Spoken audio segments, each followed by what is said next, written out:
like everybody else. And he wanted to find firm foundations for his beliefs. He tried idealism. Bang, bang. Yeah, that's right. He ran into Schopenhauer. That was a problem. Schopenhauer ruined his life for him. He went from being a mystic, just simply receiving, being receptive about ideas, to Schopenhauer. Are you sure about these ideas? You know, romantic love, Schopenhauer saying. Everyone aspires to it. What's really going on? Oh, you have genitalia. You want to reproduce. This is the basis of romantic love. Okay, cool. You sure you want to keep up doing it, you know? Is it such a great idea? Are you being fooled? And Nietzsche goes off and he starts getting into rationalism. Put up your jukes, bang, bang, bang, bang, you know? And finally, rationalism doesn't stand up. So he's knocked idealism out. He's knocked rationalism out. Finally, he ends up with physics, natural science. You look at Nietzsche's views, and he spends a number of years trying to justify his views by the standards of some sort of physics, some sort of natural science. And he discovers that doesn't work either. So then he just goes will to power. Now, and Beyond Good and Evil seems to be one of the points where he's switching points, where he does this great big turn. And Donald, do you understand what Nietzsche means by will to power? You're on the spot. No, I don't. No, I don't. No, I don't. Okay. That's why I concentrate on just trying to be nice, Stephen. Try to learn manners. Nietzsche's one of those that I'm always just finding that I haven't thought about something enough. You know, I haven't gone deeply enough or whatever. It's like I've been rereading Hannah Arendt recently, and it every page just says, well, I never thought of that. I might reconsider. And in the end, I'm not sure what I get out of it. I get, you know, they say out I get a good lesson in how poorly I know myself. Yeah, when Hannah Arendt pulls that stuff too, I mean, it'd be one thing if she was writing about quantum physics or molecular biology, but she's talking about basic things like, home versus work. And she points out these profound things about it. You're like, how come I never realized that? I have a home. I go to work. How have I missed all of this? Right. You read it and you're like, I don't have any dispute with her on any of this stuff. I just somehow experienced the same thing she's experienced and missed all of this until she pointed it out. Yeah, I'm with you. There are people that when you pick them up like Kierkegaard or Hegel or Nietzsche, you're in trouble. Right off the bat, you're like, the way that they're writing, you're like, uh-oh. But Hannah Arendt writes in this very straightforward way, and you're like, oh, okay. But the uh-oh sneaks up on you. You get partway into it, and you realize, oh, crap, I have not been paying attention enough to really ordinary things. And that's what for all we say, sort of existentialist. We look at what's existing. We study phenomena and try and understand what must be true for those phenomena to work as they do, to behave as they do. And then you realize that, like you said, things right in front of you. Oh, well, I missed that. I missed the meaning between this. I missed finding the infinite and the finite, which is kind of what we always say we need to do. Yeah. That look at ordinary things and see what's implied by them. See that they're not so ordinary. But yeah, I'll go back to sleep. I don't think so. We're digging in hard here today. We're picking up where we left off last week. I'm a little congested today, but otherwise I'm fine. And we're picking up where we left off last week. We're harvesting the same paragraph. I'm not going back to the beginning. I'm picking up near the end of the part of the half that I posted above. Well, the second half isn't going to require this level of dissection, and I don't know if we're going to get through it today. I hope we will, but if we do, what you'll discover is that having finished unpacking this first half of the paragraph, the second suddenly is just crystal clear. I mean, you could see right into it and see what he said. This is why I'm slowing down for this part.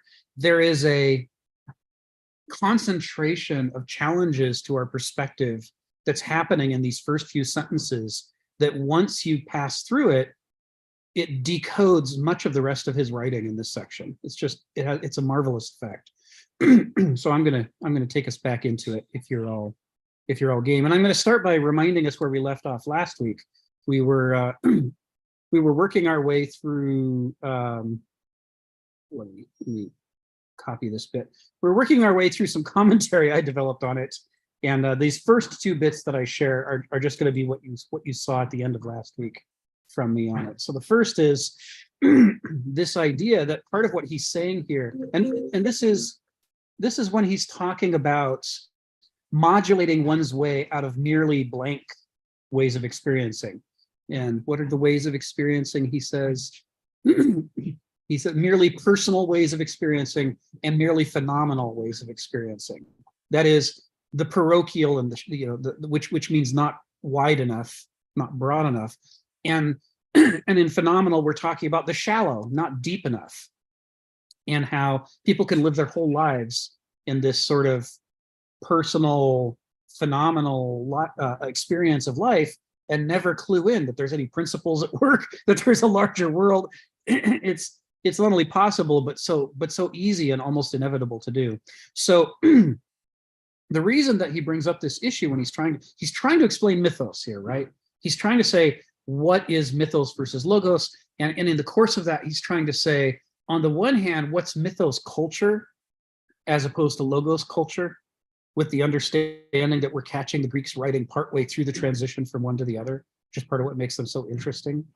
And partly he's saying, what is the mythos mind versus the logos mind? And in this, we're going back to Hegel, who asserts that, culture, behavior arises from character, which is a Heraclitean idea. And that as a result, the typical habits of mind you engage in have an effect on the kind of culture that you create through your interactions with other people. And if large numbers of people tend to consolidate around the same modes of thinking, they'll tend to produce the same forms of culture. And this is the basis for his argument that there's a zeitgeist for every epoch, which is what this whole book is about, Millennia and Microcosm. So we're talking about the mythos mind here, and the idea that there are mythos faculties within Homo sapiens, right? Here we're sort of equating mythos faculties with what Hegel calls Vernunft, which is the third faculty of the mind, what he considers to be the synthesis of Begriff and Verstand. And this would be also the mind, the kind of thinking engaged in by the people that Kenneth Smith describes as Aristotle, using the Greek model, which combines the strengths of the dualic with the strengths of the banausic and pits them against each other, harnesses them into a dynamic system. So the purpose of the mythic faculties of Homo sapiens is not to reinforce parochial feelings or ideologies. Right? So parochial feelings, we're talking about the merely personal. That's our connection to his text. And with the ideological, we're talking about the abstract, intellectual, rational, etc. part of the mind. So again, we're talking about gnosis versus noesis. We're talking about Begriff versus Verstand, their strengths and their weaknesses. So it's not to reinforce those things. That's not why mythic faculties exist in Homo sapiens. Although, if you accept the modern definition of a myth, which is a popular falsehood in the form of a story, then that it must be those things. It couldn't be anything else. There can't be any reality to myth by the modern definition. So this is that trap we talked about linguistically, that we can't even talk about these issues. The modern definition occludes a whole stage of human development that Hegel and the Greeks are very concerned with, and that Kenneth Smith is concerned with. And it hides them underneath through a redefinition of the terms that we need to use to talk about it. And it redefines the term as, oh, that's just a stupid popular falsehood, nothing to see there, look away, little person, look away, go see something else. So the purpose of these faculties is not to reinforce these parochial or ideological functions of the mind, but it's to rupture those envelopes. Each of those modes of mind becomes a trap that seems to explain everything. A doulos believes that he has a grasp on the world. And the doulos, who's vaguely aware of Banausoi because Banausoi are so mean to them, he thinks that Banausoi are stupid because they're too intellectual, they're too worried about rules and laws and systems. They don't pay enough attention to the here and now. They don't pay enough attention to my personal feelings and experience. So they have an awareness that there's another mindset, but they think that it's folly. And the way that they know in their hearts that it's folly is that they have an explanation for everything. It makes sense. They don't need that Banausic stuff. The Dualic is enough. It's complete. It's self-sufficient. It doesn't have any holes. And as such, it creates an envelope between the doulos and the world that prevents the doulos from noticing the parts of the world that would disprove the state of douleia that the doulos is in. Right? All the evidence to the contrary is exactly the stuff that the Dualic perspective suppresses into the background, in that foreground background thing that the human mind does. So they can't see it, so it doesn't confront them, so they're not concerned about it. It's a non-issue. And the same is true for the Banausic way of mind. You know, when you're excessively noetic in a naive sense, you get intellectual, you get rational, you get logical, you're concerned about laws and systems and climbing the social ladder, you know, and you deal with the world as abstractions instead of as concrete, tangible reality, because you need those abstractions so that all of the ambiguity is purged from them to purify them according to the law of the excluded middle. And now that each of them is a pure concept, they fall nicely within logical syllogisms and laws and other systems of rational calculation. And for that reason, the Banausos, or the excessively noetic personality, someone who engages too much in Verstand, they suppress all the juice of life, all the feelings, all the messy subjectivity, and try to focus on these pure clarified abstractions as a substitute for reality. In fact, they come to believe it is reality. A tree is the board feet of lumber, and it's nothing else. It's its utility value. It's only the things I've assigned to it, the properties that I have numbers attached to, so that I can put it into my spreadsheets and calculate where it goes and if it's good and if it's bad and so forth. And when you subscribe as an intellectual to that worldview, which I did when I was younger, you know, you have an explanation for everything. It all makes sense, right? Math is the language of the world, says the intellectual. Everything is just numbers. Or the physicist says, no, everything is just particles. Or the chemist says, no, everything is just molecules. There's always a reductionist recipe that allows us to purge all the messiness of life, all of the violations of the law of the excluded middle from our consciousness and say, well, that's just details. The important thing is what I'm paying attention to. And what I'm paying attention to is, in a circular fashion, the things that reinforce the impression that I'm interacting with the world in a complete, coherent, understanding way, that I'm more objective than anybody ever has been in the history of the world. I see things as they truly are. I don't deal in feelings. That's too messy and subjective. I deal in facts. And you know, you can't tell me what's right and wrong because I can calculate it for myself through my fabulous intellect, my massive IQ. These are all Verstand perspectives on the world, which I've had. I can critique them because I've been inside them. I know them very well. And the thing about them is, just like the Dualic perspective, the Banausic perspective is complete. You can, the power of noesis is such that when you're in a Verstand mode, you have an explanation for everything. And anything that you don't have an explanation for, you have confidence that there is an explanation to be found that is compatible with your worldview. You believe that even if you have some more facts you need to collect and add to your collection, that overall your approach to the world is complete and correct. There's nothing left out. It's inconceivable to a Banausos that this Verstand mode of mental operation could be suppressing almost all of reality. Well, the juicy part, the messy part, the colorful part, the concrete, tangible, experiential part. It's inconceivable that the mind could be playing a foreground background game in which all we're left with are this tiny subset of the world in the form of empty abstractions that lend themselves to logic. That's an unthought. You can't have it.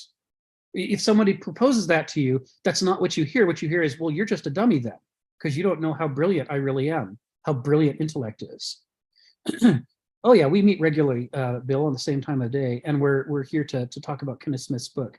It's always this time on Mondays, except when I'm sick. And let me just drop the link in here for you. We're in chapter 4, in section F, Mythos and Logos, and we're partway through. So again, going through this critique, the purpose of the mythic faculties, it's not to tell stories, it's not to tell falsehoods, it's not to comfort ourselves. Those are the modern definitions. From an ancient perspective, which is what we're trying to come to understand in chapter 4, the ancient perspective is that the mythic faculties exist to rupture those envelopes that Douloi and Banausoi naturally secrete for themselves that insulates them from reality. And the belief is that if we don't rupture those, this is the ancient perspective, if we don't rupture those envelopes, it's like refusing to give birth to a child. It just grows and grows inside you until you die, and it dies.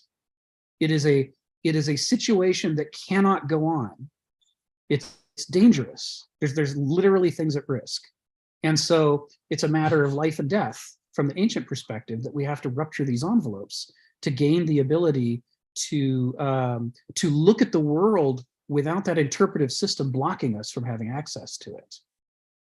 And this idea that we could be biologically structured such that there is a stage of maturation that's as necessary as being born, that our whole biology and the unfolding of our mind is structured in such a way as to lead us to, and that if we don't reach that stage, the human species is in trouble.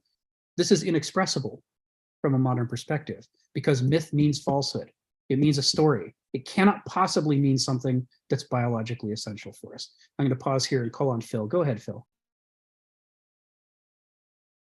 Yeah, this is a complicated story, and I'm glad we're here. And I'm going to try to bring this up, but eventually get to the artificial neural network. You know, I mentioned a number of times, you know, like instead of starting in Greece, maybe we should start in Egypt. I mentioned the relationship between, I guess, life, which is portrayed by Osiris, and measurements, which is an attribute of the mind of civilization, as portrayed by Seth. And those are the dual aspects that human beings exist in, because we now, very few, if any of us, exist outside of civilization, outside of a society, outside of organized society.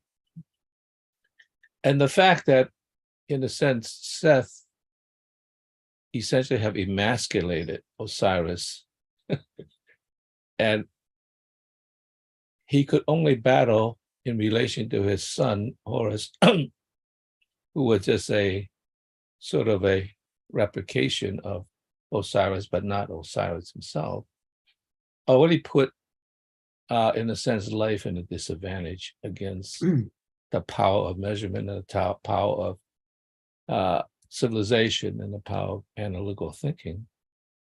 And I was saying, this seems like really reminiscent of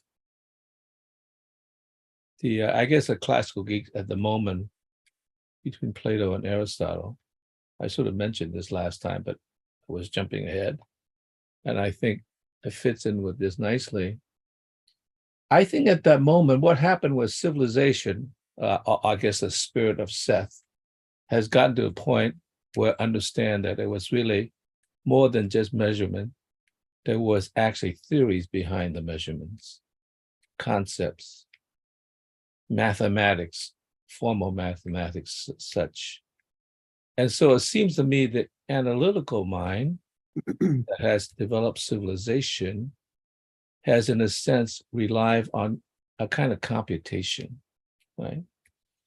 And which is, quote, superior to mere appearance of life itself. Okay. That makes sense. But on the other hand, like I said, Aristotle seems to be committed to the fact that no, the soul is not so much a mathematical construct, but an expression of the living spirit that persists and has its own venture.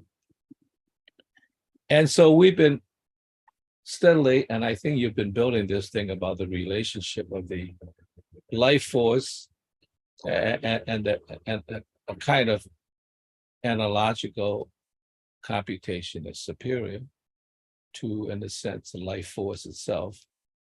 And we build a civilization, a very productive civilization, I might add. And it really, in a sense, come down to now, in a sense, the relationship, the singularity with them, the singularity of the individual versus the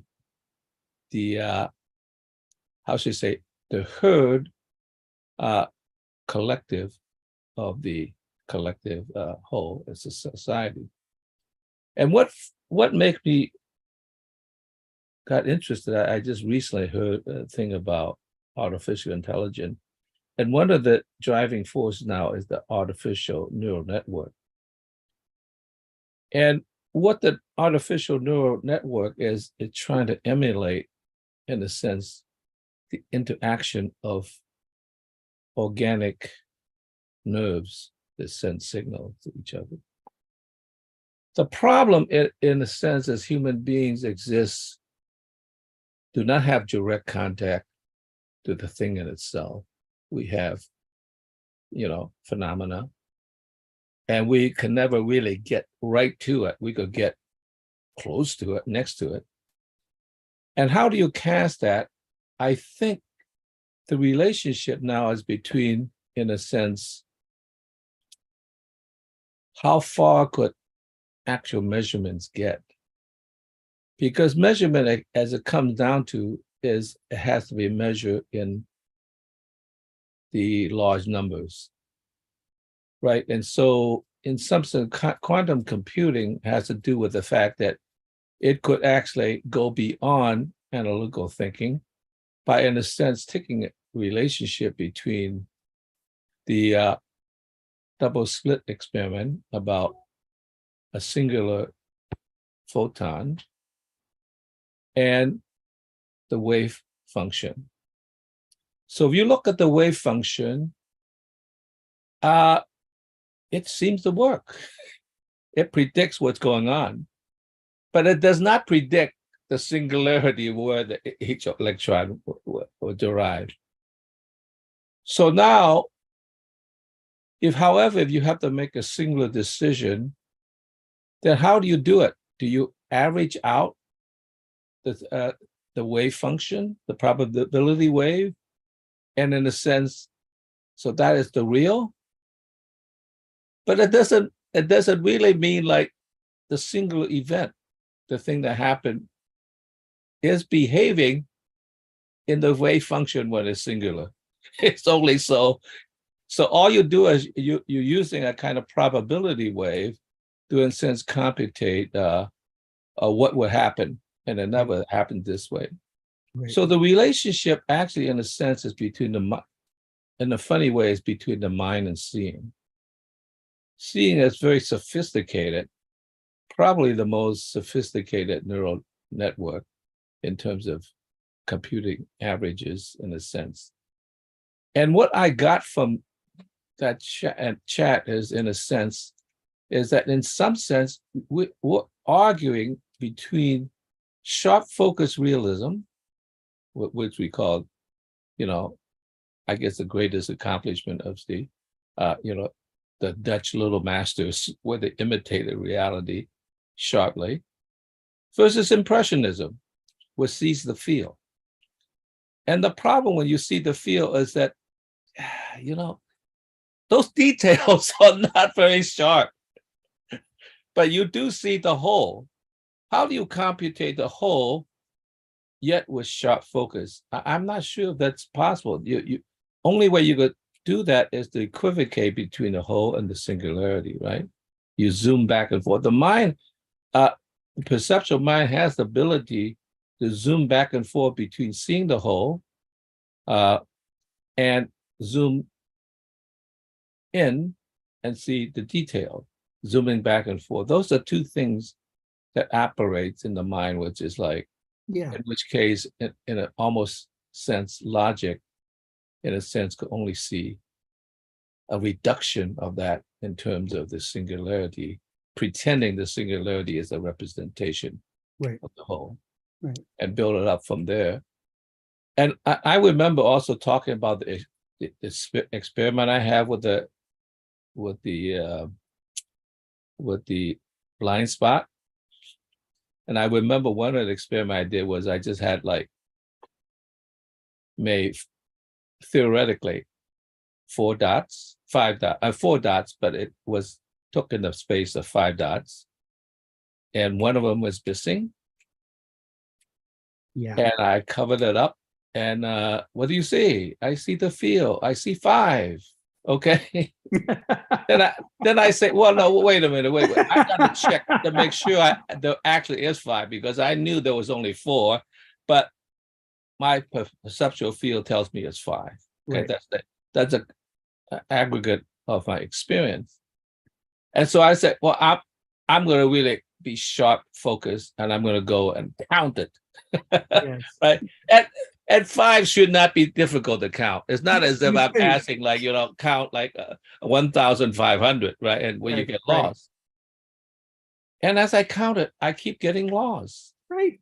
And I couldn't figure out, like, how can I be lost on the way to 5? Exactly. And I keep getting lost. And I keep like thinking, well, it is 5, but it's a 4. I got to a point where I actually got sick.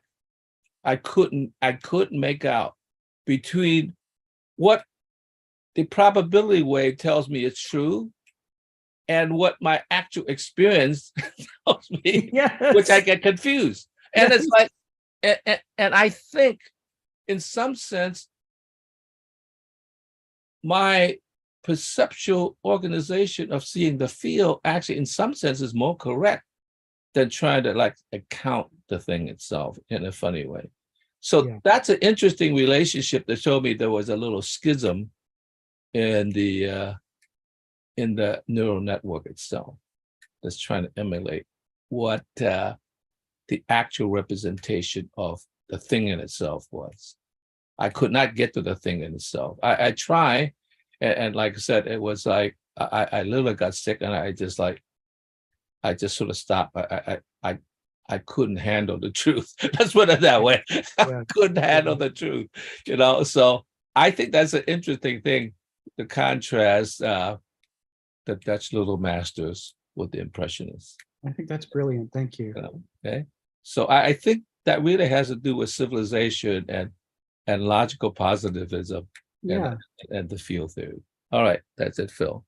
Thanks, Phil. Yeah, it pulls everything together nicely. I love optical illusions. I collect them. I think they're fantastic, to be able to look at the thing and simultaneously see it doing something impossible while also being able to measure it and prove that that's not what's happening. And yet that's what you see for sure. It's like, how can my perception be so messed up? And what I love about it is what a great metaphor it makes for cognitive illusions. It's like seeing is trivial by comparison with trying to conceive of the whole world. If we can screw up seeing, it becomes a little bit easier to believe maybe we can screw up thinking and understanding as well. Maybe, in fact, maybe it's inevitable. It's a way to kind of, there's a Kafka quote that says a book should be an ice axe to break up the frozen mind within us. And that's how I think about optical illusions as a way to help rupture this idea that we have when we're naive that our grasp of reality couldn't possibly be wrong in any important ways. We might be missing a few details. We're willing to admit we don't know everything, but we assume we're more or less on track. The idea that literally everything that we see in the cosmos has gone through a extremely aggressive filter of interpretation is impossible to conceive of until the envelope's been ruptured and you're confronted directly with the, like you say, 4 or 5, the inexplicable thing that refuses to settle itself down one way or another. And that's when your brain finally, if you're good like you are, your brain is finally willing to acknowledge, maybe it's possible that I do not have perfect understanding. Maybe that's not possible. Stephen, go ahead, come off mute and tell us what's on your mind. Yeah, so taking the trying to, when I've got time, to step back from the page and try to see where, this whole this 4th page, where it's going, rather than picking at the detail all the time. And it starts off with the idea that nature comes up first, that nature is organic, it's very complex, and it's very clever. Now, I've brought up the issue before that we have 3 ways of viewing things. We view things from a human standpoint. We are the human creatures. We have a certain level of consciousness. And then there's nature, the vast nature. We know nature's real. It's a reality, but it's mysterious. For example, nature might eat me. When I deal with the human world, like with my parents, normally I would think my parents wouldn't eat me, but nature can. So nature's a bit of a worry. I can't negotiate with nature that easily. I can negotiate with a human. So we have nature, we have the human. There's also stories of the supernatural. So on the 4th page, we bring in nature. And then at a certain point, he mentions the purely human reality. And then he comes to the daemon later on. He brings in what is theoretically the supernatural. So the supernatural hasn't been ignored. And he might be saying that the supernatural is, if it does exist in some form, is leading us. It's the daemon that's driving the horse. Now, what Phil was getting on about the ancient Egyptian epoch, we have this thing with the pre-axial age. We're starting off with the axial age, but in a sense, what is the pre-axial age? Do we really understand it? Could we can see ancient Egypt. It has a lot of things we think are really good. Pyramid building, a vast empire, bureaucrats, running up and down, making sure everything's, running up and down the Nile just fine. We understand all that, but there's aspects to something like ancient Egypt we just don't understand. It's pre-Socratic.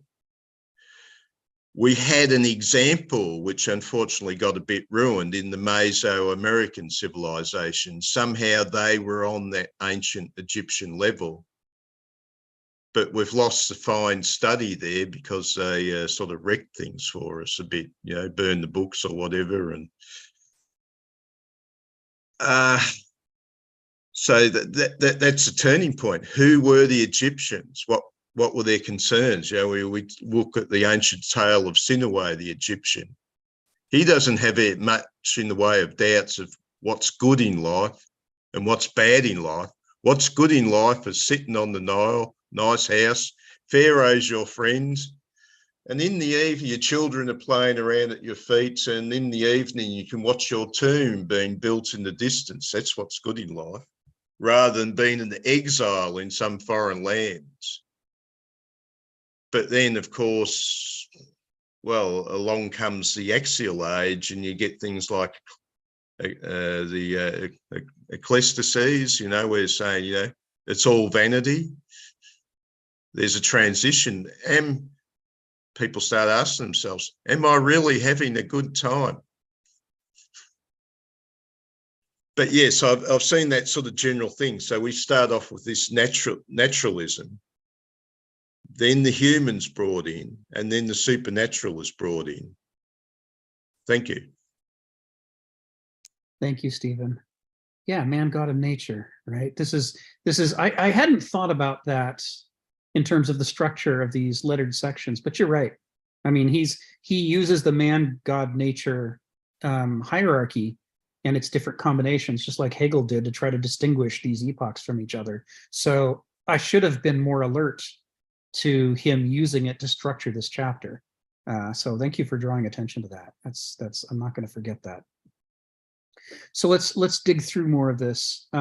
We'll do this paragraph that I'm of my text and the next paragraph of my text relatively quickly, so that we covered this, but not as deeply at the end of last session. We're sort of in a hurry, and then I want to get on to the next bit of unpacking that happens in this paragraph, because it's going to get really interesting here.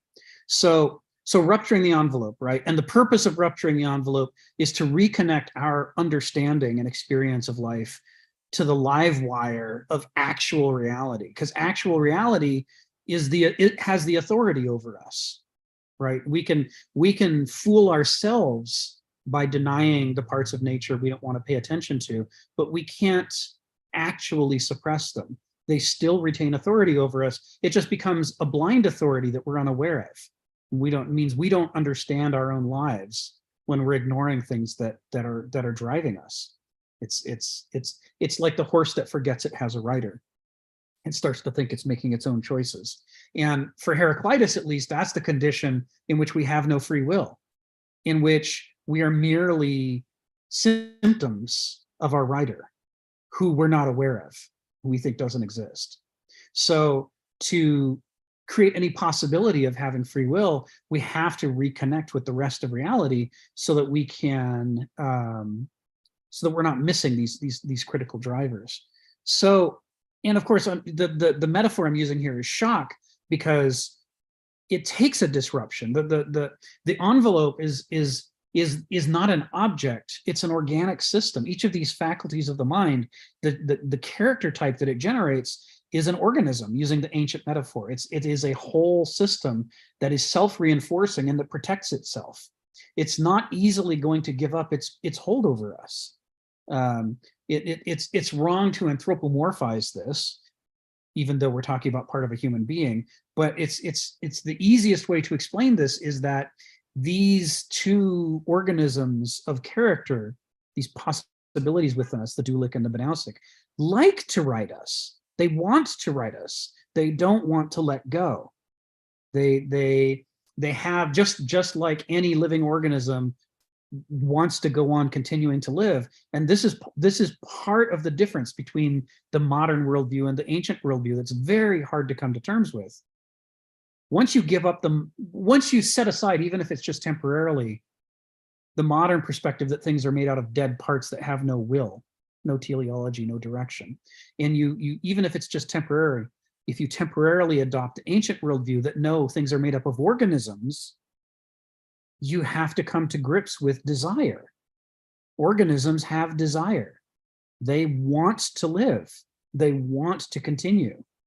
The amoeba is not lightly going to give up its pursuit of the bacteria. You know, its metaphorical mouth is watering. It can smell the camp in the environment. It senses the vitamin B. It knows there's bacteria nearby, and it's going to chase it down and eat it. And it's not going to stop, because this is its drive, its own will to power at an amoeba level. It is intent upon survival. So it's the same way with being a doulos or being a banausos. You're caught within an envelope that is an organism that wants to continue. It does not want to release you. It takes a shock.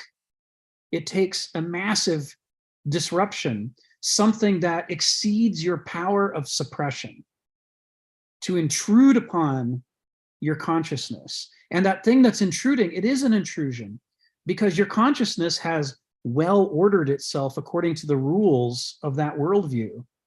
And it has purified itself to the extent that it can, and excluded all of the ugly facts that don't fit.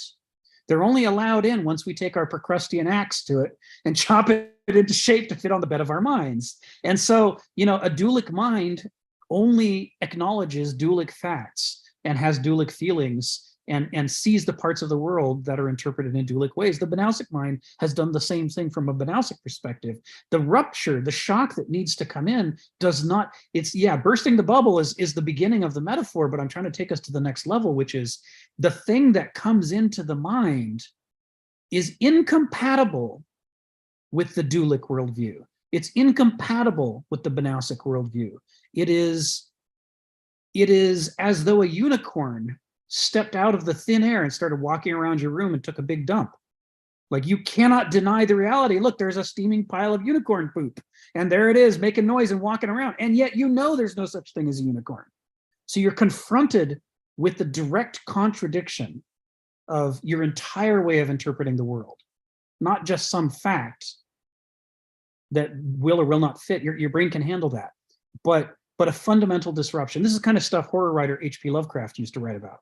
So many of his stories ended with the protagonist dissolving into madness because they couldn't reconcile the reality of these great ancient, gods from outer space that don't care about people with their rational Victorian understanding of the world. And so they sought solace by going mad.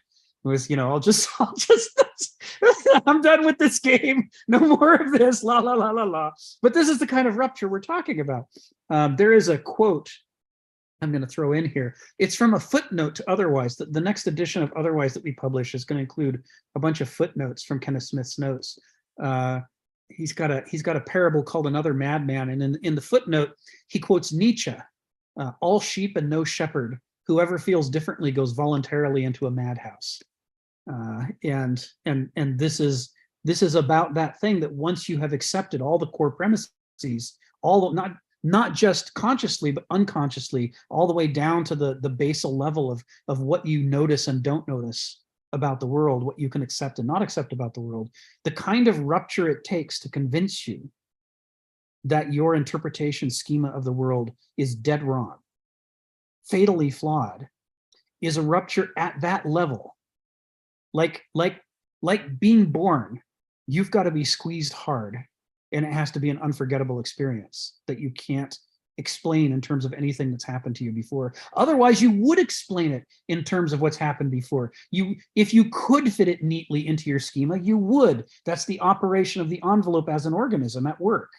It's only the incompatible things for which there is no place and can be no place within the interpretive framework, because if there was such a place, it would call into question the interpretive framework. These are the kinds of things that it takes to rupture. So myths are focused on dramatic impossibilities, dramatic incompatibilities, right? Oedipus, Tyrannus, he realizes he murdered his father and married his mother, and that his children are his siblings, and he can't take it, and he tears out his own eyes, because the only way to deal with the actual reality in front of him is not to see it. He has to, later he gets wiser about it, as Phil likes to remind us. But at that instant, it's incompatible. The first time he fully understands what's actually happening is the moment in which he tears apart his own interpretive schema by tearing out his eyes. Because he hates, in a way that only an ancient Greek could, he hates to the bottom, to the very marrow of his bones, he hates where his interpretive schema has led him. This is impossible. And now he's ready. For the first time in his life, he's been burst open to the point that he's ready to consider the idea that the world doesn't actually work the way he has always believed it does. That's the moment of growth. Shedding the skin of the mind hurts like crazy, because you've got to rupture it and see the incompatibility and feel the incompatibility. You have to be shocked by it to such an extent that you can never go back. That's the purpose of real myth, as opposed to modern fake myths, right? An urban myth is not a myth in an ancient sense. Oh my God, there's alligators in the sewers. Well, that doesn't actually shake anything to its marrow. But intellectuals don't have a good grasp on reality. If you can find a way to express that in mythic terms, that will shock and horrify an intellectual to his marrow. Speaking as an ex-intellectual, that was how I got out of it. You have to go through a cathartic, horrific experience that you finally, for the first time in your life, realize all of this went wrong because of the way I see the world. There's no one else to blame. It was me. I did this. I'm the one that screwed up on this scale. And I did it not out of ignorance, but willfully. I thought this was the path to paradise, and it led me to hell. What the hell? How can this be true? This is what it takes to let go. This is why myths are full of the supernatural. It's why they're dramatic. It's why they involve gods and monsters. They have to be big. But if I just sat down as a modern and scribbled something that was an imitation of a myth, and look, here's Godzilla stomping on Tokyo, that's not a myth, because it doesn't actually rupture any modern sensibility. Real myths are very hard to come up with. You have to find the knot in the mind that's holding the worldview together and find a way to dramatize it in such a way that it's inescapable. For the ancient Greeks of Sophocles' time, it was that moment when Oedipus stands aghast and suddenly realizes that all the things that a Greek would want to avoid at any cost are the things he has done through his own volition. And nothing could possibly be worse. That instant of horror, that's why he won the Olympics that year in the competition to write the plays. Nobody dramatized that moment as well as he did. He found the myth. It's hard to do, and it requires all your mental faculties and a lifetime of experience to pull off. All right, Phil, go ahead. Tell us what's on your mind. Yeah, thank you. Thank you for retelling the story of Oedipus, because it just spurred my mind and relationship to what Stephen said as well, you know.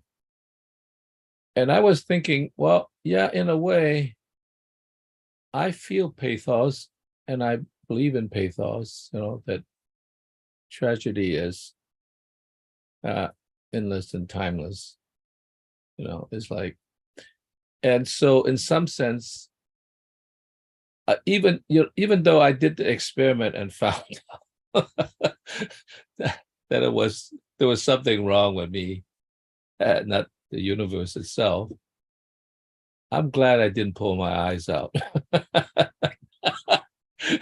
And maybe I have to thank that for modern society, that even though I feel the pathos, I'm not so embedded in it that I couldn't surf on top of it to a certain degree. And so I'm glad that I still have my eyes. I mean, how would I be an artist, you know? So, and this thing about the triangularity that Stephen pointed out, and at the moment I was thinking, you know, that really reminds me a bit of Heidegger. Heidegger talked about I guess what he called maybe the icon of the thing that really expressed Greek culture, the art that expressed Greek culture, was not the statue of Apollo, Belvedere, but the Greek temple. And the Greek temple was one in which, in some sense, you could say man was a product of nature. He meets the gods. You could either call that Zeus or the other gods, or you could just call that rationality, one or the other. And it was a symbol that was able to manage the duality between the two. And when I say duality, I do not mean Descartes' duality. I mean, in some sense, it reflects that there is the mind and the body, but it's really a duality about this sort of transcendental thing that drives us, and also the organic things that drives us. And that relationship is something that is not like God's on top and man and nature is and that thing, or you could say, well, then I drew the diagram. Maybe it's like man is not arising above, not in sense being higher, but in the sense seeing the balance between nature and the gods, the organicism and the conceptualism. And it seems to me that sounds like, if I brought it down in a straight line, it seems like a problem of equivocation, of like how to balance the two together so that you exist in a civilized world that in some sense is the balance between some transcendental beyond the beyond thing and what is actually on the ground now. And I thought that was actually a brilliant move in some sense, because you have to somehow put that in balance, which is kind of like what you're talking about, is like these two aspects of it. And how do we manage that? Now, we managed that throughout the Middle Ages because the Gothic cathedral essentially was keeping that balance between, existing as a peasant and also venerating the transcendental. And I was recently at a meeting. Was that the existential meeting or was it some other meeting? Might have been existential meeting. And this guy pointed out, and I thanked him for it. And he said, there's many ways of thinking the transcendence beyond the exterior. It could also be an interior transcendence, which is sort of interesting. He said, if you look at transcendence, it's not like between the finite and the infinite in a kind of external dimension, like chasing after the infinite in some sense that you could never catch, Zeno's paradox. You could see transcendent in the sense of, let's say, in the state of eminence in which you step over yourself, you transcend yourself into another dimension of understanding, which is, I said, wow, that's a very, very interesting interpretation, because it's not a linear thing. It's like a vertical thing in which you step over yourself to become like, oh, I'm enlightened. As you said, so somebody said, before enlightenment, there was the mountains. After enlightenment, there was the mountains. But you're completely transformed. Yes. You are transformed. Yes. The mountain disappeared, didn't get higher. Well, maybe it did get higher. It's kind of a little shift, but it did get that much higher. Okay. Right. So I think I've always been pursuing that, but the way he put it, really nice. It's like, that's what I'm saying. Like, I didn't have to go to Mount Picchu, because I'm looking for that transcendent in the daily life, in which I could step over myself and say, look, this is so different. It is really different. It gives me and a friend of mine, well, not a friend, but an associate of mine once said, and he puts it not in the haiku form, you look at a drop of dew and you see the world reflected in a way. He was saying, when he walks through, let's say, the woods, he's always in the eye for looking for what he called the thin place, in which the thinness of that situation allows you to almost see beyond what it is, and which is the same way of looking inward or looking outward. You see the thin place that allows you to connect to the transcendental. Yeah. And I think this metaphor of stepping over yourself is really, really a good metaphor, right? Yeah. Because it allows you to, in a sense, you don't have to necessarily go to the psychiatrist or the mathematical wizard to find out like what's going on. I just don't understand. I don't understand what's going on. You just you step over yourself, and then you become the understand. Oh, like there's a whole completely different perspective. That's it, Phil. Thank you, Phil.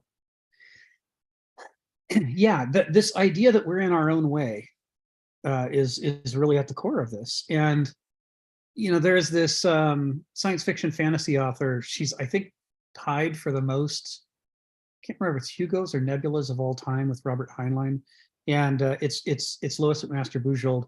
She's famous for her space opera series, the Vorkosigan series or the Barriar series, but she also wrote and continues to write this fantasy series about the world of the five gods. She's invented a religion and a theology for this fantasy series, and in it, one of the core pieces of theology is this concept that the gods can't act directly in the world.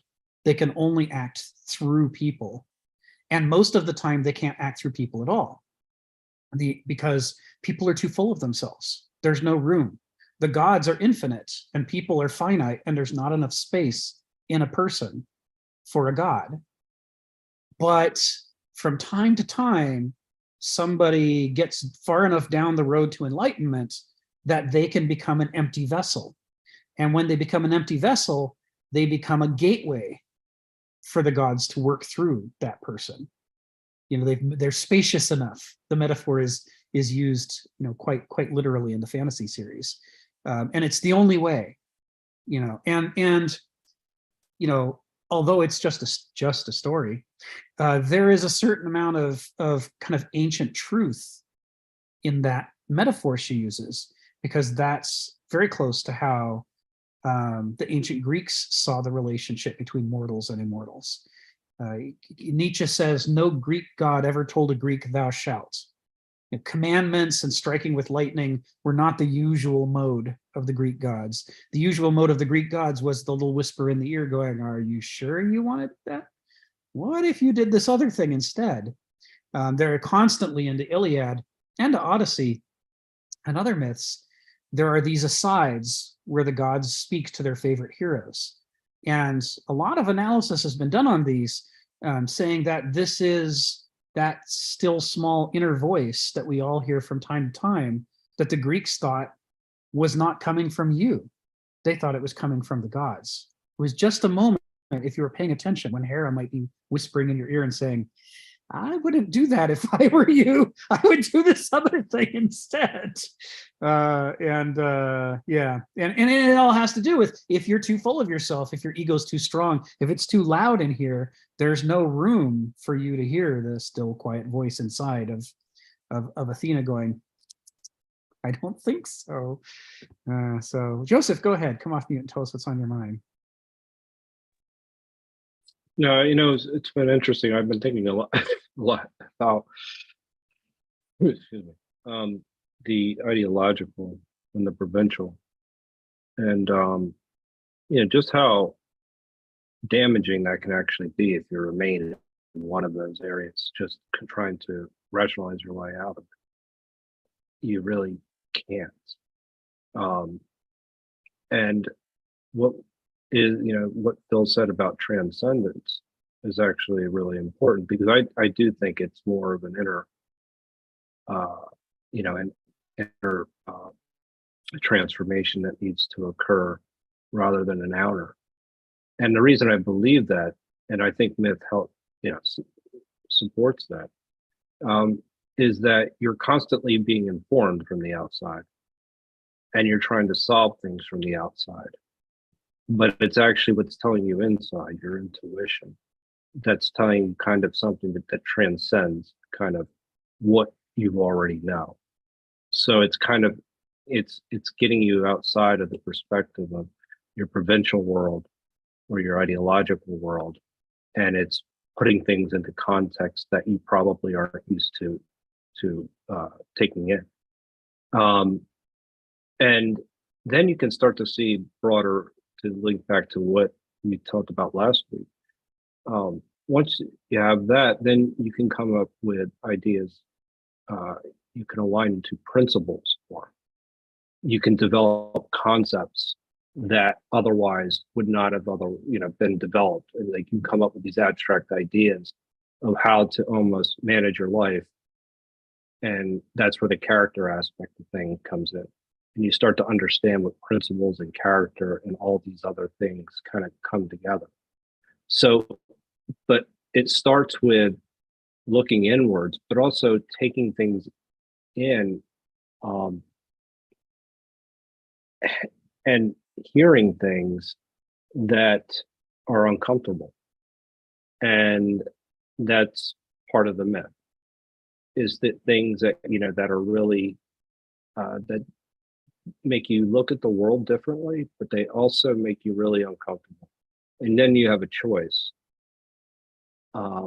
whether to double down on whatever your perspective is on the world, or to embrace the uncertainty and uncomfortableness that, that would be your new way of thinking. So, I mean, in myth, that is what myth allows us to do. It provides us with something and informs us in a way that we otherwise wouldn't really necessarily be able to imagine on our own.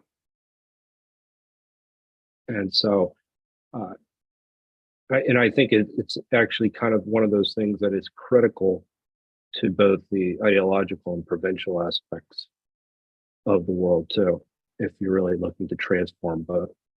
So anyway, it isn't, because I think it does come back to even the idea of how the idea of character itself. Right. What does that really mean? In a way. So then you can kind of imagine principles from there, and that's how you manage character. Anyway, it's an interesting process, but I do think it comes from an internal transformation, not an external. In fact, I think it actually transcends the norms that you're normally used to observing. So, thanks, Joseph. Yeah, this is the good stuff. Kenneth Smith says about philosophy is he's developed, as a philosopher, he's often asked what is philosophy, and he's developed this, Donald will recognize it immediately, this shorthand definition of philosophy, which I guess could apply to genuine myth as well, since he sees real philosophy as being to continue the work of a mythographer. So he says, every other discipline gives you something new to think about. Philosophy is the only discipline that gives you something new to think with. That's what philosophy is. And of course, our challenge, and this is what he's getting at in these core sentences in this paragraph in section F of chapter 4, is that we don't want something new to think with. We think that what we have to think with is already fine the way it is. It's perfect. We might be willing to allow some little minor inconsequential details like some new facts or skills, but the last thing in the world we want to hear is that we've misinterpreted literally everything that matters. We don't want that. It's too big, it's too scary, it's too hard. And the easiest solution in the world for Homo sapiens, because of the way our mind is structured, is to just say, nuh-uh. You're the dum-dum, I'm not a dum-dum. And any 2-year-old figures out how to say that. And we do it so fast and reflexively. We have this ability to suppress the things we don't want into the background so we don't notice them, and to draw into the foreground beautiful distractions that keep us from paying attention to the ugly truths. We're so proficient at that, we don't even know when we're doing it. So, not only will people reject the invitation for something new to think with, they will do it unconsciously without ever noticing that the transaction occurred. And this is why, we need some special form of culture and mental activity and communication to rupture what otherwise is the skill we're better at than every other skill. I mean, I've been writing medical informatics software and designing it for 39 years. You would think at this point I'm pretty damn good at it. There are people who are better, but I'm pretty damn good at it. But my skills with medical informatics don't hold a candle to my ability to suppress into the background parts of reality I don't want to pay attention to, because I've been doing that since before I was born. And I do it every second of every day. It's the thing that I think a year ago we were talking about this, that people talk about when they sort of sense this metaphor of woke and not woke, and I don't mean politically, but I mean philosophically. Are you daydreaming and walking through your life? Or are you actually noticing what's happening around you? And so many people, as soon as they hear about that, they're like, well, I want to be fully conscious. That's my goal. And so it was about a year ago that we said, yes, but you don't understand. If you were fully conscious, you'd die. You know, you depend upon your unconscious to do almost everything for you. Your brain's not involved in digesting an apple or anything else that you eat. You know, you have microbes for that in automated systems. And if it all came to a stop while you had to think your way through it, 7 ± 2 details at a time, you'd die. I mean, you know, it would be over for you. You know, even something as simple as assimilating water. Just take a sip of water. You know, how long can you last without water? A few days. Even assimilating a breath of air is an unbelievably complex process. That's the result of billions of years of evolution. We could never think our way through, you know, assimilating a single breath consciously. So if people could achieve this thing that at a naive level of philosophy they want to achieve, they'd be dead. And of course, the good news for them is they can't, because these processes are uncountable by us in the level of complexity they have, which means they're effectively in the realm of the infinite. And we're finite, and our brains are finite. So we'll never have the option of being forced to consciously process the oxygen and carbon dioxide exchange in our lungs. Thank goodness. You know, so that's not a real risk. But generally speaking, this whole question of the need for something new to think with, it's not about becoming fully conscious, but it's because we can't do that. But it's about becoming conscious of a few things at a time that matter, that we would be better off not suppressing. Learning to notice when we're suppressing a few things that really matter, so that we can interrupt the process and go, wait a minute, I think that was something I shouldn't be pushing into the background. I think that's something I should be hanging on to in the foreground. So to continue with the commentary, and we're really, for Christine's benefit, we're really on the same sentence here of we're in chapter 4 of Millennia and Microcosm, Kenneth Smith's book. So there it is. We're in section F, and I will again paste this paragraph. It's the first half of a paragraph in section F. I'll drop it into the chat there. There you go. And we're working our way through my commentary on the use of myth to modulate one's way out of merely personal or phenomenal ways of experiencing. We're talking about breaking out of those limited ways of experiencing, where the personal is too parochial, it lacks the breadth to deal with reality as it truly is, and the phenomenal is too shallow, it lacks the depth to deal with reality as it actually is. Reality is from a mortal's perspective, uncountably broad and uncountably deep. And the question is, how do we rupture our reflex to try to reduce reality to the little cartoon that our brain is comfortable dealing with? So you know, what I wrote here is, without this mythic rupture of our ideologies and our feelings, you know, that is the operations of our intellect and the operations of our experiential mind, the two built-in faculties Hegel identifies for us. Without that rupture, we remain trapped and blinded by them, right? Because they don't want to be ruptured. In the ancient perspective, these faculties of the mind are not objects, they're organisms. They want to live, and they operate within our minds with or without our consents. And so they work to exclude other options. They work to present the illusion that they're complete and that you're not missing anything that matters. Right? The intellectual, who I have been, believes that he's objective, and the experiential person believes that he's directly in touch with reality, and he's just plain folks, but he sees things the way they really are. He doesn't need all that highfalutin education stuff. That's not important. So either way, it's a defect. In both cases, it's a defect, and we're trapped and blinded by them. But without the mythic rupture, we don't know that we're trapped by them. We think we're free when we're not. And we don't know we've been blinded by them. We think we're seeing when we don't. You know, the trick to the myth of Procrustes and Theseus's confrontation with him on the road to Athens, what the myth can't convey, and it's our job in the follow-up to supply the missing element, is that Procrustes didn't think he was a villain. Right? He didn't think he was doing anything wrong. Everybody should fit his bed. That's the right way to be. He thought he was fixing them. And that's what our noesis thinks it's doing when it abstracts all the juice out of reality and turns things into logical categories. And that's what our gnosis thinks it's doing when it refuses to abstract and insists on the whole experience and what it really feels like. Both of them, organismically, these faculties of the mind, believe they're doing the right thing and that they're not blinded to anything and that they're not trapped in anything. So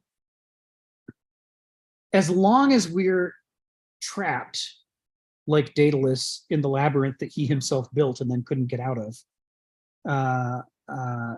we're unable to understand that we've become entangled within flaws that are in the basic structure of the human mind.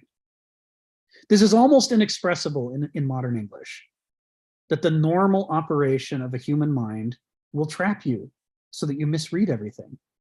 It sounds like some sort of gobbledygook. And if it's not gobbledygook, it sounds like, fantasy, some kind of crazy negativist, depressive fantasy.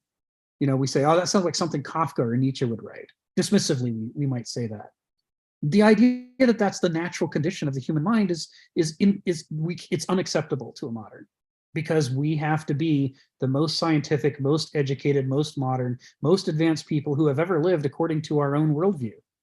Right? To be modern is to be better than what is not modern. To be not modern is to be primitive and bad, and to be modern is to be advanced and good. So the idea that the normal operation of our mind is a trap, this is not acceptable. Now we're one of Lovecraft's protagonists staring at the horrible tentacles and eyes of Astor the Unspeakable and deciding, I think I'll go mad now. That's a lot better than having to look at this thing. This can't be reality in front of me. So this is the idea that, Hegel's line is that Begriff is an initial but underdeveloped faculty of the mind that we become proficient with, the experiential, immersive feeling life, which is responsible for almost all of our thinking, contrary to what an intellectual believes. And that from that and our dissatisfactions with it, we develop our Verstand capabilities, which abstract from reality and create a space within which we can plan for the future and look for patterns and think about things more than what's happening in just this instant. And that in doing so, some people, I decide is the wrong word, but some people move into that mindset and inhabit that as their base instead of the feeling life as their base. And as they do that, the world changes its character and becomes more systematic and coherent, but also rigid and abstract. And in both, although they believe that what they've done is a process of maturation, which Hegel says it sort of is, kind of a process of maturation, but they think they're done. They think because they can point back at their earlier dualic or Begriff-oriented mindset and say, look how primitive that is, look how subjective that is, look how inadequate that is, I'm better than that, so I must be finished. I must be using the right mindset. This must be what I was supposed to arrive at. But what Hegel says, and what the Greeks say, and what this mythic conception of the process of maturation of the human mind say is, that's just a stage you're supposed to grow through on your way to the mythic mind. The mythic mind is the adult, mature mind, because the mythic mind is the one that refuses to be a captive either of your parochial feelings and experiences or of your abstract ideologies and systems of thought. It recognizes they're both traps. They're both forms of blindness that show you some things and hide others. And the only way to escape it is to pit them against each other, to harness them together into a single dynamic system. There's the Greeks loved metaphors in their myths, right? Once you start to understand what they thought they were doing with the myths, you're not surprised that in a lot of their myths, you can find a lot of deep wisdom because they sure worked hard to put it there. So I'll give you another one.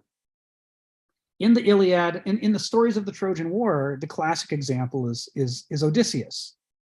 And he's the classic example because not only because he came up with the Trojan horse, which allowed the Greeks to win the war, but because he was the one who bound the Greek kings by the oath that they would all agree to fight for the king who married Helen. Rather than killing each other fighting over who got to marry Helen, there would be a marriage oath that bound all of the kings of Greece together to say, whichever of us marries Helen, the rest of us will all defend that marriage to the death, instead of fighting amongst ourselves and trying to steal Helen.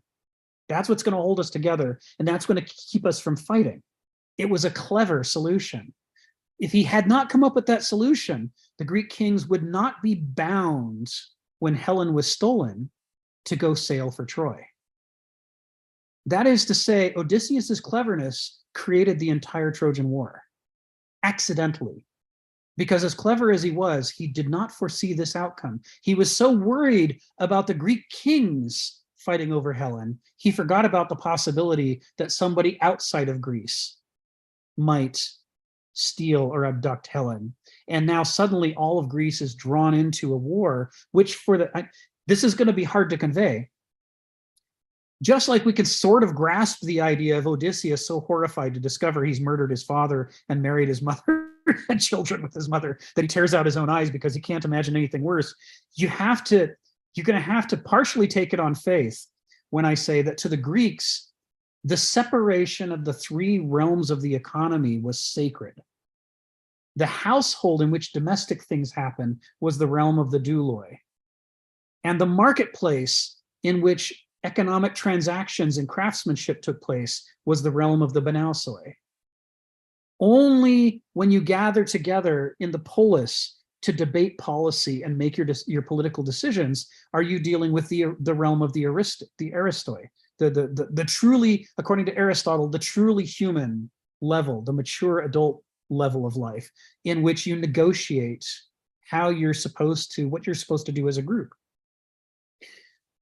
The level of the polis is the level at which you decide whether to go to war.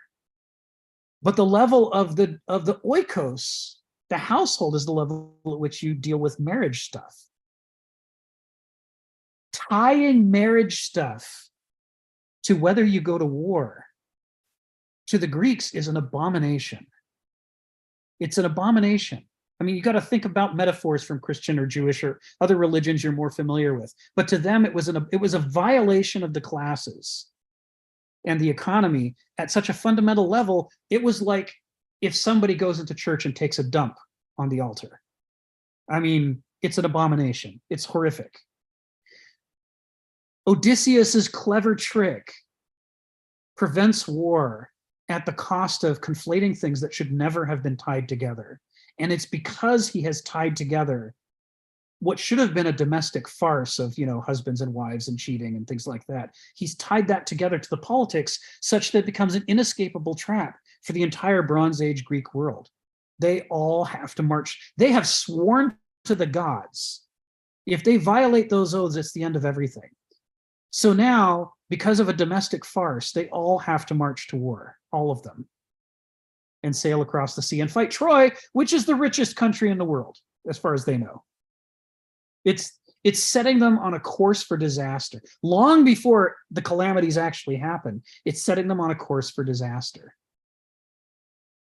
And it's all because of Odysseus and his clever little trick. Moderns don't talk about this very much. It's not in the Iliad, it's in the earlier cycles of the Trojan War. But long before he came up with the Trojan horse, he caused the Trojan War by setting up the preconditions that made it sooner or later inevitable. So this is an illustration of being hoist on your own petard. Once you see the connections, you realize how the Greeks are illustrating that you can be the very best and the very brightest. I mean, this is an even better metaphor than Odysseus Tyrannus. You can be the best and the brightest of your age and still accidentally cause the downfall of an entire civilization. Right? The Greeks looked back on their dark age with horror.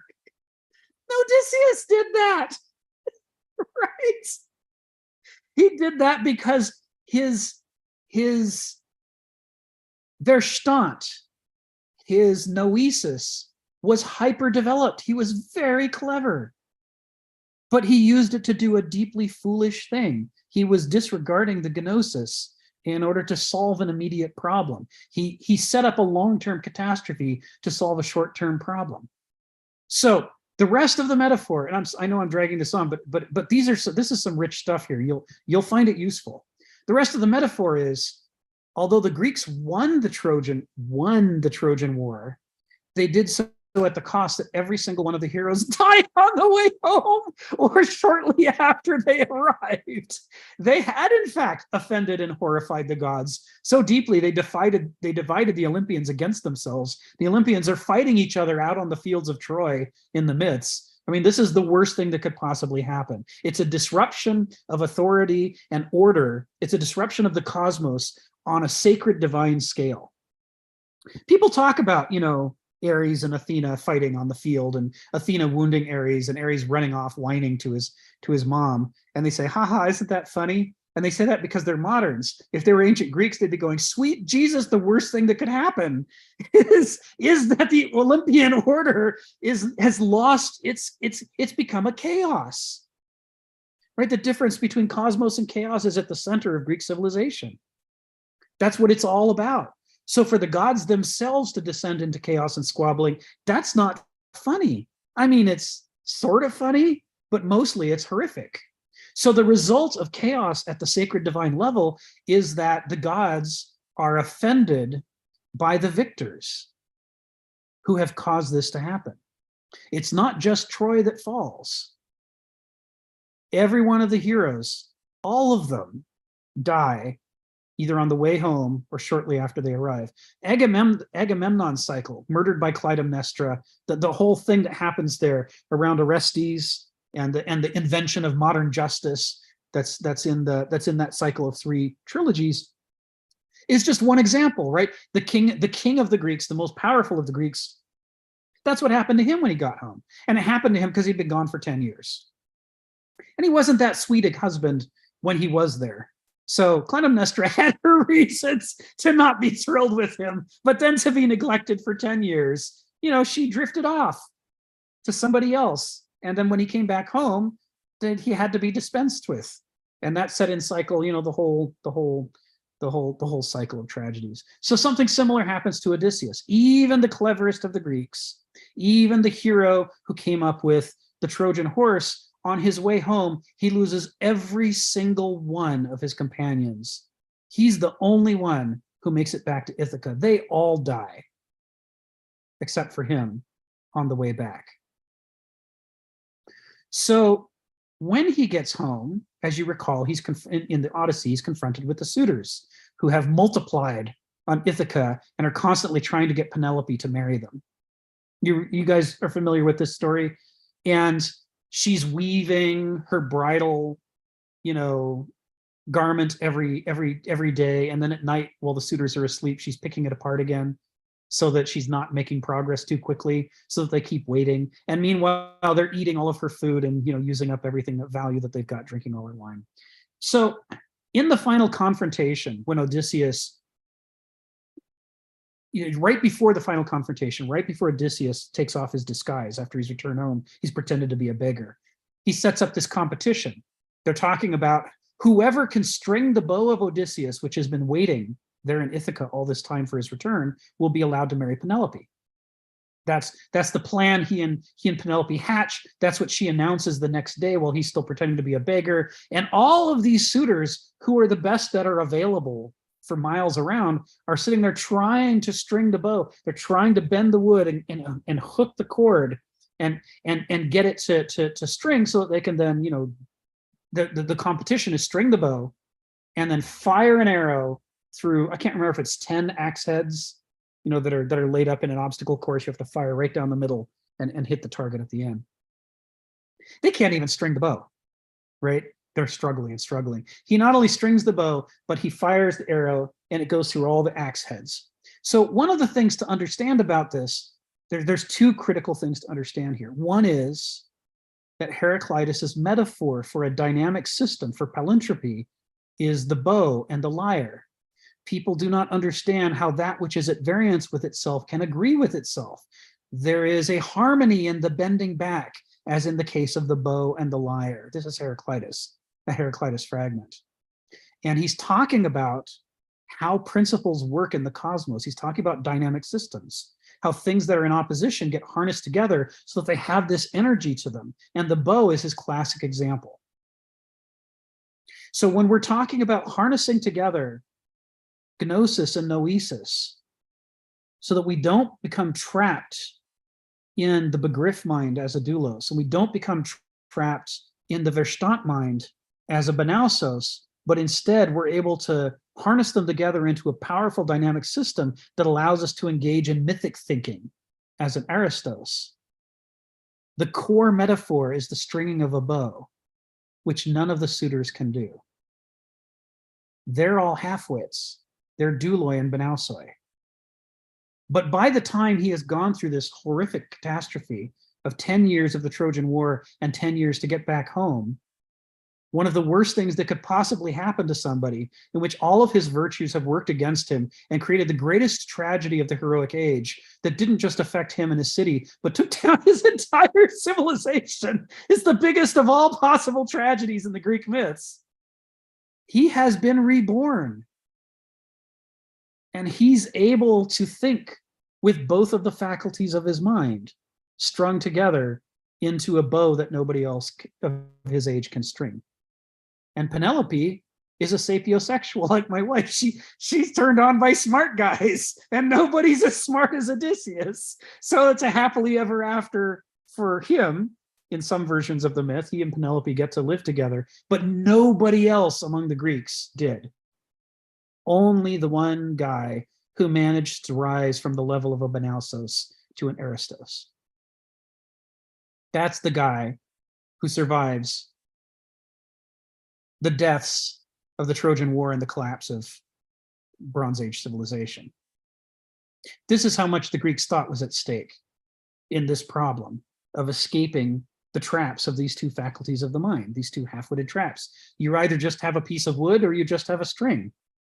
And neither of them is enough. You can't just measure things with the string, and you can't just, hit things with the wood. You want to string them together so that you can fire an arrow that hits the mark. And the last critical part of this metaphor is that when the Christians were translating into Greek, the word they used for sin was the Greek word hamartia, which means missing the mark.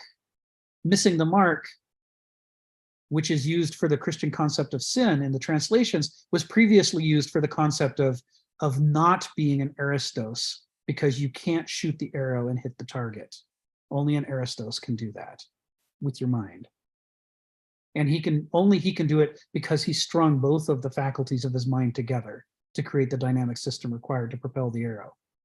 Any half-witted person can't do it. There's more on this that I'll talk about later, but for now, Phil, go ahead, come off mute and tell us what's on your mind.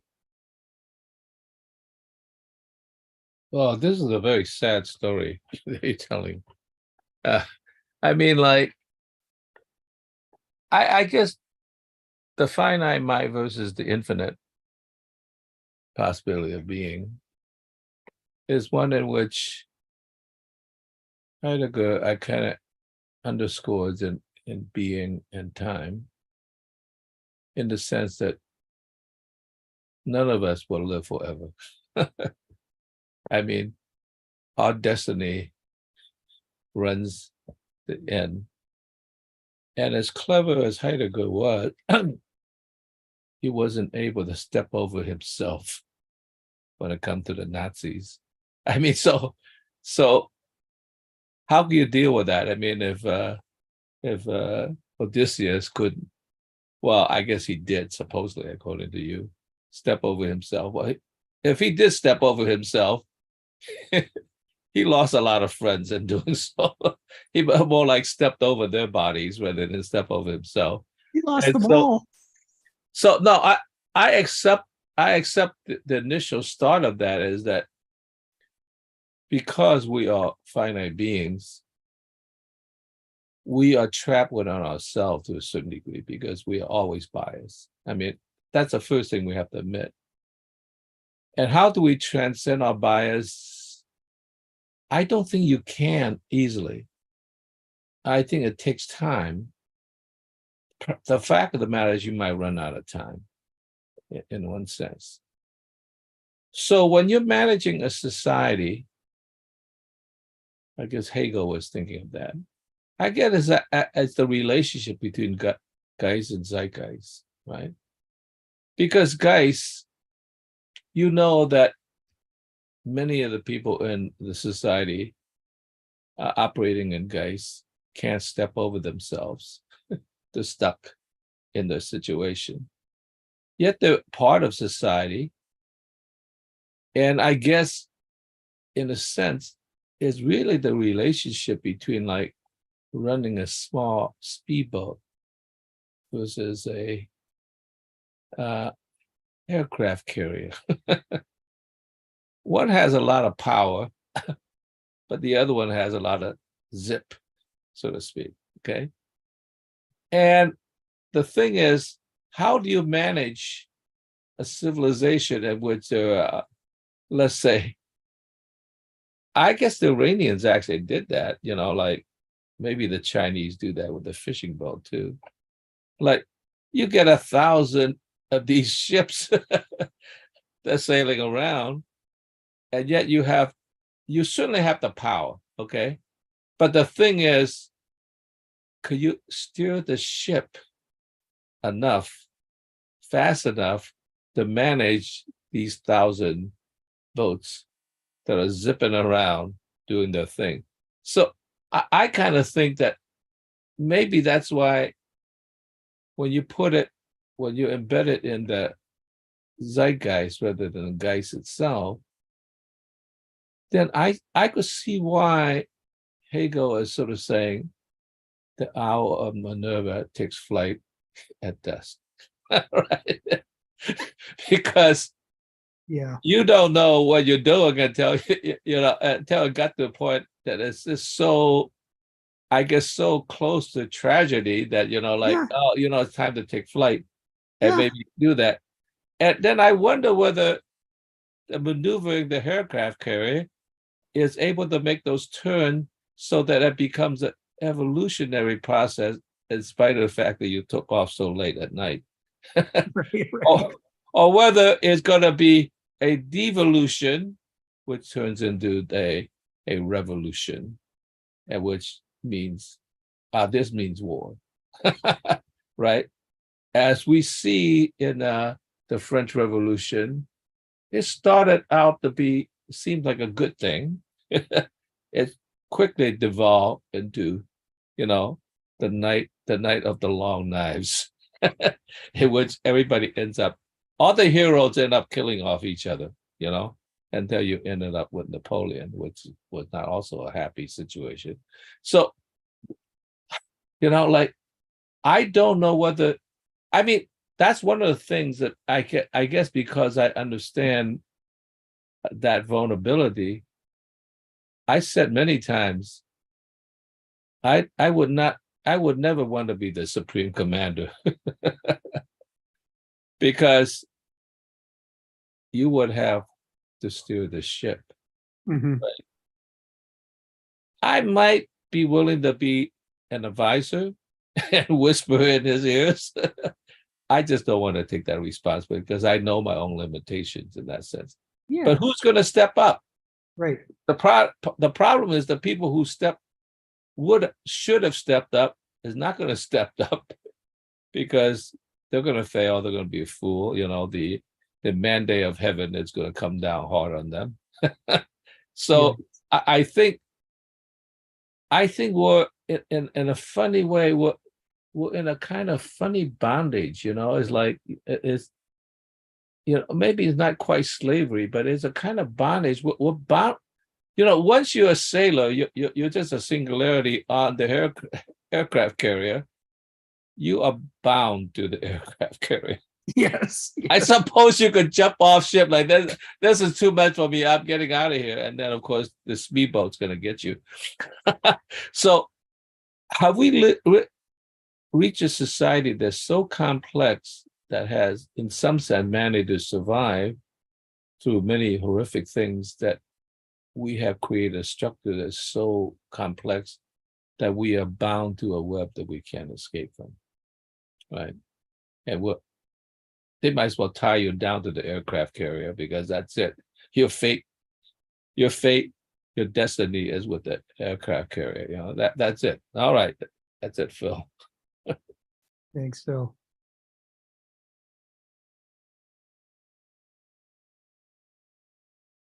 Yeah, this is the thing this is why people often accuse, well, not often. This is why certain observers accuse the Greeks of being misanthropes, because they're saying we are so reluctant to see the world clearly that it takes a horrific tragedy to penetrate our willful obtuseness. You know, they're not saying that about the barbarians. They're saying that about themselves. I mean, the protagonists of these tragedies are their very best and brightest. That they're not, a modern wouldn't do that.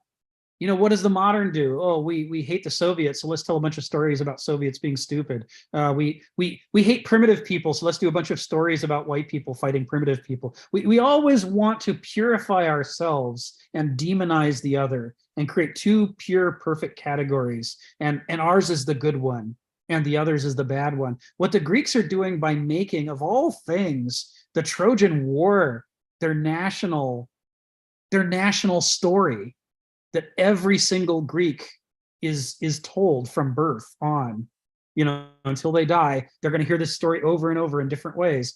What the Greeks are saying is, we have met the enemy and he is us. Right? This is pogo territory here. And the Greeks are making that their national culture, their national religion, their national epic. Everything is about how obtuse even the people who consider themselves better than everybody else are saying, and yet we're so obtuse that we did horrifically awful things despite our best efforts, because of our best efforts. And that's the critical part of a tragedy, right? It's not a tragedy if something bad happens to somebody. It's a tragedy if it wouldn't have happened were it not for you yourself exercising your best virtues. And that's what brings on the tragedy. So we know that Odysseus is spectacularly smarter than Oedipus. They're different generations, right? But we know Odysseus is smarter because Oedipus's tragedy only wrecks an entire city. Odysseus's tragedy wrecks an entire civilization.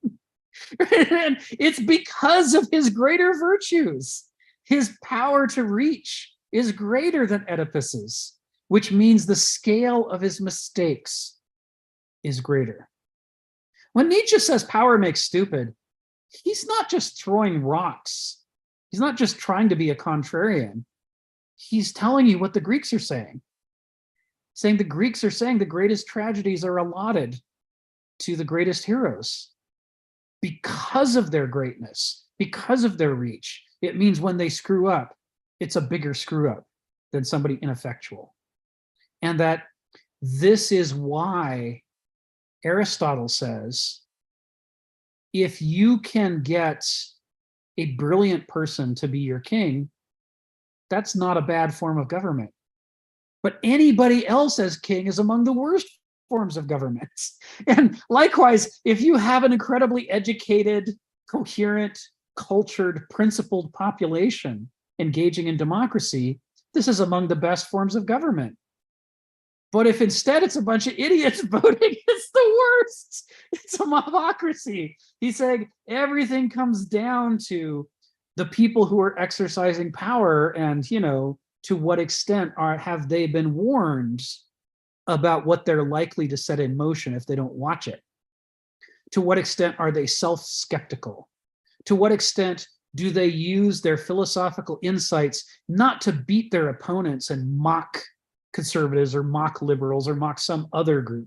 To what extent do they use it as a knife against themselves and their own ego in order to reduce the odds that they're just going to blunder into an Oedipal or Odyssean situation? I mean, this is This is why the Owl of Minerva takes flight with the fall of night. You don't get much more fall of night than Oedipus standing aghast as he realizes what happened, or Odysseus washing up on the beach and having to tell the story about how he wrecked Western civilization to the court that has taken him in. It's like, it doesn't get my wisdom has arrived, because as I recite what's happening, the penny is dropping, and I'm realizing I did all of this. God damn it, it was me all along. I could be distracted by whoever's irritating me today, but when I got to the end and put the pieces together, I was left looking in the mirror and going, I made this. The flames of Troy, the trail of bodies between here and Troy of my own friends. This was me. Suddenly, I'm struck with enlightenment, because for the first time, I get how I am doing this, because I don't see things the way they really are, because I'm mortal. Because the same gift in the hands of a God that's a blessing for the world, when you put it in the hand who's infinite and therefore can take in the infinite scope of consequences and take them into account, you put that same gift in the hands of a mortal who cannot comprehend the full consequences of what he set in motion. Suddenly, the decisions are going to be of a massively qualitative lower quality, multiple scales of magnitude inferior in the quality of judgment that goes into the wielding of that power. And you have to hope, when somebody's making those blunders, that they're doing it, with a little stick and not with a nuclear bomb. Because you make a mistake with a stick and you might hurt somebody, but you make a mistake with a nuclear bomb, you're going to hurt a lot of people. And this is what Odysseus is realizing as he's reciting his tale at the court, after he's been washed up on the shore, after he's lost literally everybody. Stephen, go ahead. Tell us what's on your mind. I was just going to make the warning, Heidegger and the Nazis. People are always working on history from hindsight. They've got the advantage of 1945. You have to go back to 1933. And what did the world look like then? And the great dragon that was striding the horizon was the red one. It was the Bolshevik. This is what the civilized world was afraid of. And somebody who comes along like Hitler, even though he's a mad dog, might be a useful dog against the great dragon. And this is, people forget this. I've been trodden on in my younger days when I start saying, sorry, a lot of people in the West backed Hitler in the early days. And then suddenly, let's burn all the papers in 1945. We'll burn all the of the year, right? We'll burn all the signs where we joined with him and so on. And now this is one of the mysteries. I've been looking into the rise of fascism. The modern liberal, the rise of fascism. Why did fascism appear? They don't want to discuss it. The fascists came into power because the Bolsheviks were there tearing their countries apart. And various people said, no, we're coming back from the battlefield of World War I. We're not going to allow these Bolsheviks to take over. We'll join together. We'll take a load of little sticks and put them all together and make a fasci, and then we'll defeat the Bolsheviks and stop them taking over our country. Right. We're trying to hide this. There's all these liberals trying to hide this factor down. Why did fascism come about? That's right. Now, Hitler, the West was thinking, this guy will save us from the Bolsheviks. This is the thing. Hitler's original plan was to attack the Soviet Union. And he wanted a corridor from Germany to East Prussia. His original plan wasn't invading Poland, because he knew it upset the West, which wasn't his ambition. But then when the West will look like they're stabbing poor Hitler in the back, that was his attitude. I think I'll go and make a I'll make an alliance with the Soviets. How mad can you get? Right, right. Now, this is the thing. When Hitler came to power, the only people that were really worried about him were the other fascists. Right. What was the danger the other fascists saw in it? For example, Hungary, Austria, and Italy formed an alliance against Hitler when he came to power.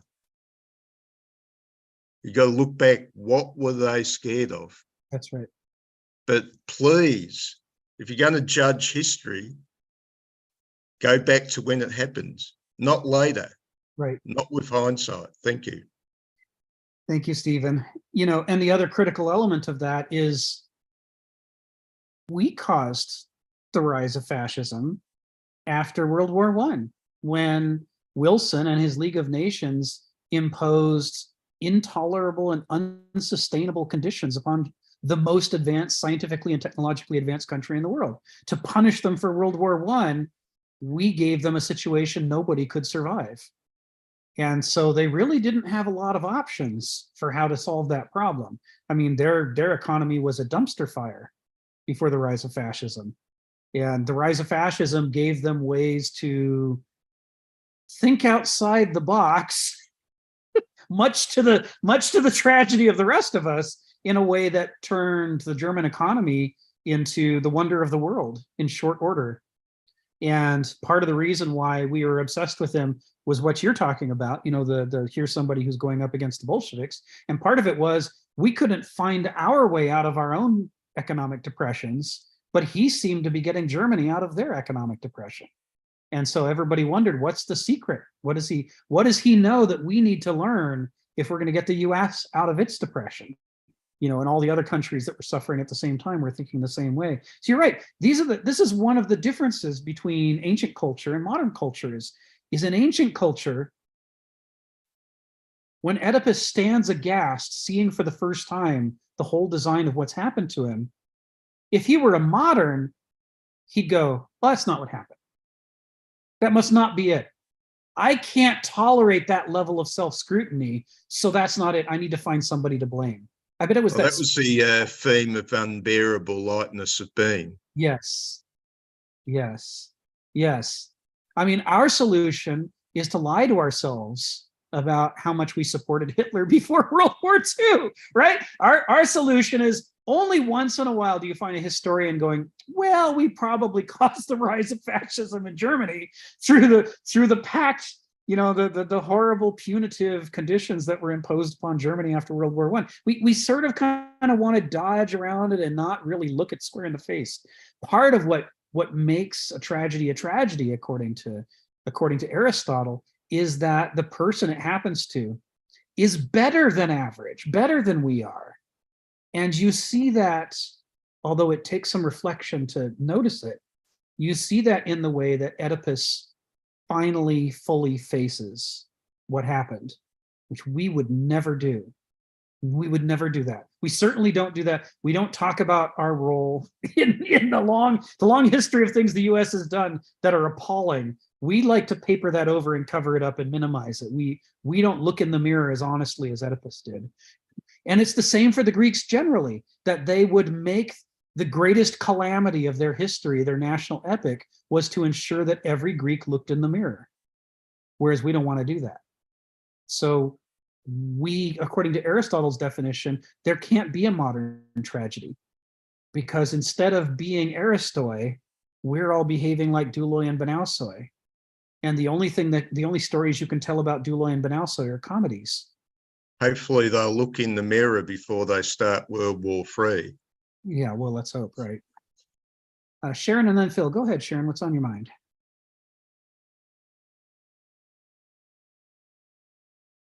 So as I listen to everybody pontificate, the question I have is, societies and individuals adopt myths. Historians interpret reality different ways based on the political situation at the time. But then Donald said something last week, know thyself. And I want to tag it onto the sentence that Hegel has in the middle of the paragraph here. Back to the text, where it says, Hegel saw all human life and cultural history as marked by teleological insurgency. That's probably a myth. The rise of consciousness from a state of merely implicit self-apprehension to explicit comprehension of self. Explicit comprehension of self, is that where we're looking in the mirror? Exactly. Exactly right. Is as, oh, my glasses, as ineluctably as air rises in water, so human spirit struggles for light, air, clarity, freedom, for knowledge of its own bound in self. So my interpretation is the adoption of myth is not universal in any culture, whether ancient or modern. And I think it was Aristotle, and you can correct me on this because I don't know, at one time who said, that there are different levels of human beings and we function in different ways. Yes. Right? And I think that has to do, that also inculcates the adoption of myth. That's right. That's right. And it's only the very, the leaders, Phil, among us, who really will go out and struggle to know themselves, and adopt the risks of leadership, even if you lose. Because if you lose, you're adept enough to adapt. Yeah. Yeah, you put your finger right on it, Sharon. All this pontificating I'm doing is to set us up for that sentence. That's the critical sentence. So, yeah, we'll circle around to what you're saying. Okay. This is what it's all about. Thank you. Phil, go ahead, and then I'll take us to the text again. Yeah, I need to challenge some data from what Stephen said, and also what you said about the rise of Nazism. There's a fear of Bolshevism. First of all, I think that happened certainly after World War One. It was not during World War One, because during World War One, the Tsar was still in power. The October Revolution happened, I think, in 1917. So the Bolsheviks did not come in power until Lenin created the October Revolution. So it did not predate what happened in World War One. And number two, you say we created a lot of pain and to Germany, and that was part of the responsibility of the rise of Nazism. I accept that part, but I challenge the question of we. The we is primarily the responsibility of the French and possibly the British. But the Americans were isolationists. And what's his name? Wanted to establish the League of Nations. And it failed, which was a greater we, but it failed. And America just withdrew into isolationism, which is America has always been comfortable in. And so I think you cannot include the start of, let's say, the condition that set up World War II was a responsibility of the capitalists in America. I think you could say that as things got worse and worse, there were certainly people like Lindbergh and Ford, a bunch of people who supported that because of I think partly of the industrial sort of thing. So you could include that we in a slightly later manifestation, not in the settlement of the war and the punishment that it would be able to take. And I think to the degree that after World War II, the Americans were incredibly generous. I would say as generous as the Spartans are to the Athenians after they won the war. Both to Germany and to Japan, rather than punishing them. We not part of that is not because we were such nice guys. Okay, I'll accept that. It's because we were concerned about the Russians, and we needed to have them on our side as allies. So it's not a move of like, oh, we're such kind and gentle people compared to the French that we will treat you in a much kinder way with the with the Marshall Plan and so forth. So I think we might be misplacing those words slightly. Now, I could be wrong in my announcement in terms of the specific dates, but I think I generally got it correct, that it certainly was not the cause of World War One. Right. Because with the Tsar, there was not I mean, the Tsar was mistreating the serfs, no doubt, but there wasn't a Bolshevik uprising until afterwards. Right. Right. Yeah, I often, when I'm really thinking about something while I'm trying to talk, misspeak. I could easily have said World War I when I meant to say World War II, and if I did, it's on me. And I'll probably do it again. It's a problem when I'm writing too, so my apologies for that. I'm going to mostly set the history aside and take us back to the text. So the last bit of my critique that I wrote about, this is on the part where he says, purpose of myth is to help modulate one's way out of merely personal or phenomenal ways of experiencing. And the last thing I had to say about that, the culmination of it, is this sentence that says that we are supposed to, biologically, as a species, we're supposed to mature out of the Dulic and Banausic stages of development. We are meant, they're supposed to be, like we're supposed to be born. We're not just supposed to live inside a womb. We're supposed to pass through these stages of development and rise to the mythic faculty, right? That the purpose is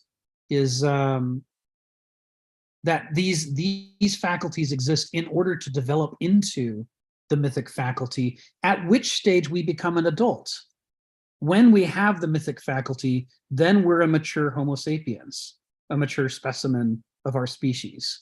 Like a cheetah that can run down a gazelle, a mythic human being can do things that the less developed, stages of that same individual can't do. Aristotle makes a big point of this. He talks about this in many of his works. Says if you want to understand something, you can't look at undeveloped or defective versions of it. If you want to know what a cheetah is, you're only going to get so far by looking at a dead cheetah or a cheetah whose back is broken, even if it's alive right now, or looking at a cheetah cub. You're not really going to understand the cheetah until your jaw drops as you watch the cheetah chase down a gazelle and you go, oh my God, I didn't know anything could move like that. That's why the cheetah develops the way it does, is to arrive at that arete. That arete is core to the species. Even though it comes last, even though it has to develop through a whole bunch of stages to get there, that level is and this is where moderns mock Aristotle by totally failing to understand what he's talking about. This is the essence of a cheetah. He doesn't mean the essence like I subjectively decided it's the essence. He means any ecologist or biologist studying the role of the cheetah within the larger ecosystem could conclude, comparing it to other felines and so on, the reason that cheetahs evolved the way they did was to achieve this level of speed and agility that allows them to chase down prey no other big cat can do, no other big dog can do, no other big carnivore that's a mammal can chase down and undulate the way that a cheetah can do. And all kinds of crazy things about cheetah physiology, like the unbelievably flexible spine, if you've ever seen them run, when there's a step where all 4 feet come together before they spring back out again, and the spine flexes like this. No other cat can do that. And it's for that run that happens over and over in a cheetah's life. This is why he talks about teleology and essence and arete and all of these things. He's saying it is not an accident that the mammal that is the fastest land predator also has this flexible spine. They go together, and they don't go together by accident.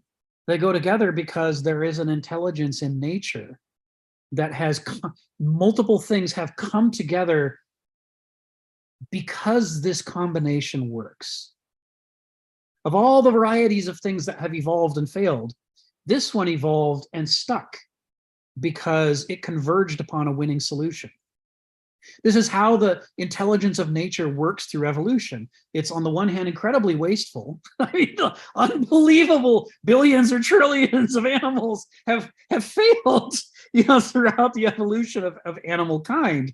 But the result is, nature runs a lot of experiments, and that means sooner or later, if there's a possibility for something like a peregrine falcon or a cheetah or a flying fish, nature's going to find it by its experiments. And once it's been found, the successful combination will tend to endure. Becomes a self-reinforcing organism. The cycle works within the ecosystem. So he says, in the same way, for human beings, for Homo sapiens, the purpose of our intellect, the purpose of our feeling life, is to develop past them into a kind of whole-mindedness that's able to do things inconceivable to a person who remains trapped at one of the earlier stages. We can string and draw that bow and hit the target using both faculties as a mature adult human in a way that nobody else who's an underdeveloped human being who got stranded at an earlier stage can accomplish. Just like the cub can't keep up with the mother as a cheetah. Once you've seen the adult thing at work, Donald was talking about this. Kenneth Smith keeps saying, I'm not going to tell you too much about an Aristos because words can't do it justice. But once you see one in action, you'll never mistake an Aristos for either of the other 2 types, just like you would never mistake a cheetah for a leopard or a lion. There's nothing like them. And what do I want to say? The confluence of successful principles at work in a hidden harmony, to use Heraclitus's term, creates results and forms of order like nothing else in the world. This is, putting together Heraclitus and Aristotle and Hegel and Kenneth Smith and all that. Okay, Sharon and then Phil. Go ahead, Sharon. So whereas a cheetah's excellence is probably intrinsic, I think an Aristos, developing to be an Aristos takes work. It's that same thing that Donald talked about last week. Know thyself. So I don't know if that's a comparison that I'm happy with. Yeah. And then the second thing is, I was watching a documentary on PBS about the involvement of the United States in World War II, and the myth kept on changing. Yes. Depending on the political situation. Yes. And the myth was to our advantage. So this brings me to a sentence that I was reading here, and it's farther down than where you are. It's the last paragraph. It says, "For myths are not arguments and do not say explicitly or literally what they're about, but only allude in a murky way." Yes. And that's why as societies, we get confused. We do not have any uniformity of action. Viewed from an intellectualizing standpoint, myths seem a way of trafficking in pseudo-knowledge, an obscurantism and formative purpose, and a cultural effect of which is unthinkable to the more sophisticated mind. And that's to the developed mind. That's to the guy who has known himself. And this, I think, Kenneth Smith has expressed it very well here. Yes. Yeah, I love That's that. all. That's all I have to say. Thank you, Sharon. I love that sentence. I love that sentence. I love the sequence that he does that leads up to it. You know, and it's as we come to grapple with this concept of a myth as a stage of as the mythic mind as a stage of development in a human being, and a mythos culture as a stage of development in a culture. You know, it's the Hegelian linkage between the two. We start to understand that these ancient conceptions of a myth are incompatible with the modern conception of a myth, because an urban myth is nothing like what he's describing there. It's you know, alligators in the sewers has nothing to do with understanding the limits and liabilities of human reason, of understanding the struggles that we have to go through. You know, part of what the myth is trying to teach us, and this goes back to the very first thing you said just now, the cheetah goes through one birth, and then the cub grows and has to play to develop the adult capabilities, but they will naturally come. It's intrinsic. It's intrinsic. As long as the mom protects and models the behavior, the cub will pick it up. It'll happen. Most cheetah cubs die. They're picked off by predators, but the ones who survive mostly develop the full arete of a cheetah. But that's not the case with Homo sapiens. It's been well observed, even in the Old Testament. It's well observed that human beings have the most difficult birth in the animal kingdom. It is very hard to pass that big skull through that small space. And evolution has taken us right to a tipping point where it barely works, and sometimes it doesn't. You know, a fair number of mothers and children die in birth. It's right on the edge of what's possible. But as hard as that is physically on us, Homo sapiens, that's not enough. A newborn infant will not necessarily develop an heuristic mind if it survives to adulthood. In fact, most don't. What they're trying to say here in their roundabout way is that Homo sapiens as a species has to go through three births, not one. And every one of them is a crisis. There's the physical crisis, a physical birth that gives birth to a dualic human being who is immersed in the feeling life of naive gnosis. And then some subset of those douloi will go through a second birth process. Through their dissatisfaction with the dualic experience, they will decide that the Verstand capabilities that they've been developing are superior to the Begriff capabilities that they've taken for granted. And they'll migrate their sense of self through a series of sort of catastrophic crises in their understanding of the world. They'll decide to become an intellectual, or maybe it's not even a decision, but they'll become an intellectual and withdraw from the subjective side of themselves. It's a second birth, and it's a crisis. And lots of people never go through it. They get stuck at the first stage and they remain douloi lifelong. And then if the Benausos develops enough, and why this happens to some people and not others is not something Kenneth Smith tries to explain. He doesn't think the Greeks have a good grasp on it either. But some Benausoi develop the same dissatisfaction with Verstand that they had with Begriff back when they were a doulos, and they start negating their Verstand. They start saying this Benausic life is not fulfilling. I'm missing things, and the crisis that they go through then is the third birth to become an Aristos. And what Hegel and the Greeks and Kenneth Smith are saying is that is the normal course for Homo sapiens. That's what's supposed to happen to us biologically. We evolved to pass through all three births. But as we'll see when we get further down in this, modernity is a epoch of history and a system of world cultures uniquely designed to abort the third birth and keep people trapped in one of the first two stages of development.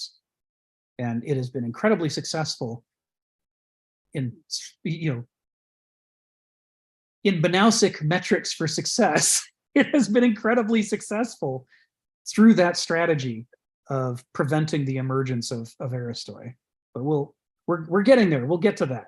So it's not a coincidence that in modernity we scoff at myth, and we define myth in such a way that just about any falsehood could be called a myth, which an ancient would never do.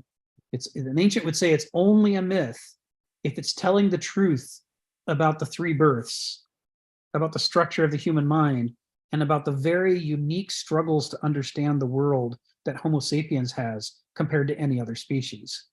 We have greater capabilities and possibilities for understanding, but we also, for exactly the same reason, we have greater capabilities and possibilities for self-delusion. We can confuse ourselves in a way no cheetah would ever confuse itself. And that's where our tragedies lie. Go ahead, Sharon, I can see you got something on your mind. I just wanted to ask a question, because I think modernity is so multifaceted, multicultural, Yes. that the functionality of myth is different in different cultures. I think the functionality of myth is different, say, in the Nordic countries than it is in America. It's different in Arab cultures than it is in the United States. And that, I think, is, I don't think it's a mystery, but it's just an interesting observation, because it is the way people live. Right. And the challenge in this text that we're reading is that he's trying to name something that in modernity we don't have a name for. That's right. We don't even have the concept that there's some third birth we're supposed to go through to develop a mature adult mind. We think you're an adult as soon as the law says you're old enough. We think adulthood is so trivial that merely passing a counter, on a record of our age makes us an adult. That's the modern definition of adulthood. And in hindsight, once you see this existentialist critique of what's wrong with modernity, you can see right in that trivial way that we simply grant the status of adulthood with no actual meaningful requirements. That shows our hostility to genuine adulthood. So we want to redefine whatever mess you have in your head at age 18 or 21 as an adult mind. Say, congratulations. Nothing could be better. You're now an adult. The last stage of development. You've arrived full of delusions and addictions and chaos, and that's as good as anybody should ever expect a human mind to get. You're here. You've arrived. You're here. You've joined the club. This is the top. There's nothing better than this. And in hindsight, you can see it's absurd. It's completely ridiculous. At age 18 and 21, I was a complete idiot. And I grant you, all people are idiots, and I'm still an idiot to this day. But I was at a different level of idiocy at ages 18 and 21. That was not an adult mind, not even if the law says so. And where we're going to arrive at through the course of this chapter in this book is a ancient Greek Hegelian Smithian assertion that there aren't any adults in the modern world because we don't allow the third birth. All we have is two different stages of children in adult bodies doing their best to try to make sense of a very confusing, complicated world that we've created. We're all sort of lost and confused. And some of us long for something better than this, but we certainly haven't arrived at there. And this is where Nietzsche's contempt for people who claim that they're the Übermensch that he was talking about is such a direct criticism. He's, of course you're not an Übermensch. None of us are adults. Modernity doesn't allow adults.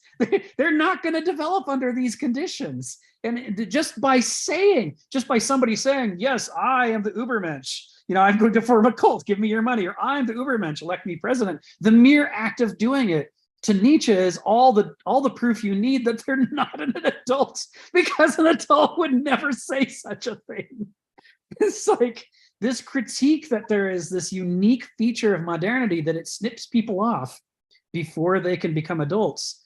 This is not unique to Kenneth Smith, and it goes all the way back. It's what Aristotle would say. Looking around, it would not take him long to conclude none of us is political by the ancient Greek perspective on politics, and ergo none of us is an adult. To a modern, this is sort of difficult to hear, but we'll come to that. That's why Kenneth works his way up from the ancient world to the modern. We'll get there. Phil, and then Stephen, and then Donald. Go ahead, Phil.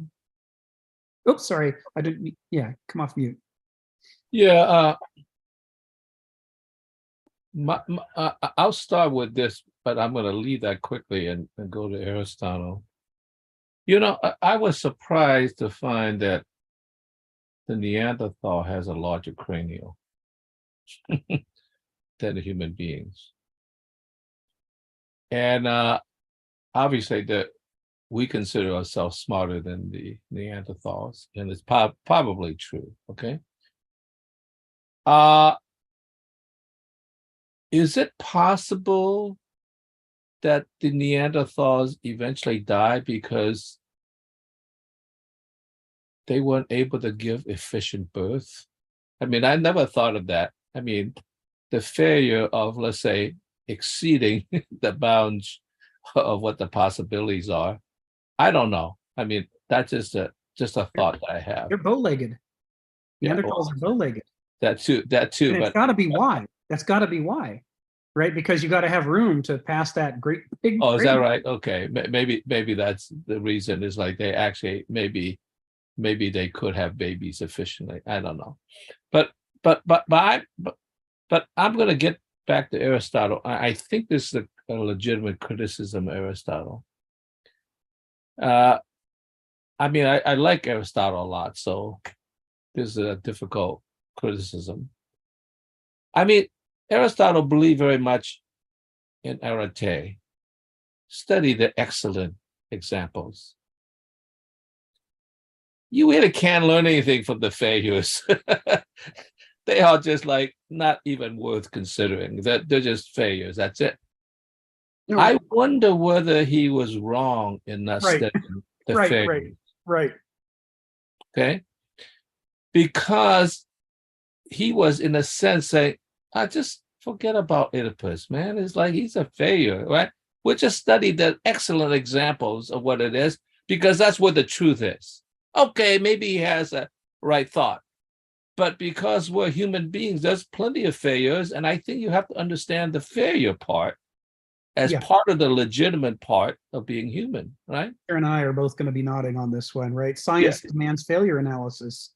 And to the degree that he left half of the equation, maybe more than half of the equation, by just saying, you know, we want to just study the fastest runner, not the guy who trips on his way. I mean, and all that stuff. It just seemed like, it's those failures that are important. Okay, so that's the first thing I want to say. I'm with you on that. There's a criticism. Then, as far as myth is concerned, it's a very complex situation. And I do agree that I think, how should I say, the thing that, in a sense, intuition deals with is, even though it's still dealing with impressions and representations and all that, a phenomena, it is much closer to what the real is. It's in terms of a direct experience. Then let's say, no, let's run that through a mathematical equation. We purify that, and that's what it really is. So I think you need to have both of that, in a sense, mathematical dimension, and you also have to have that direct experience, right? Let's go to the field and take a look at that plant, right. You know, that sort of thing. And I think that's important. And I think what a myth does is I think of the myth as, in a sense, taking that, I guess, direct experience, in a sense, and not so much creating the Aristoi, I mean, the perfect person that Aristotle wanted to exemplify.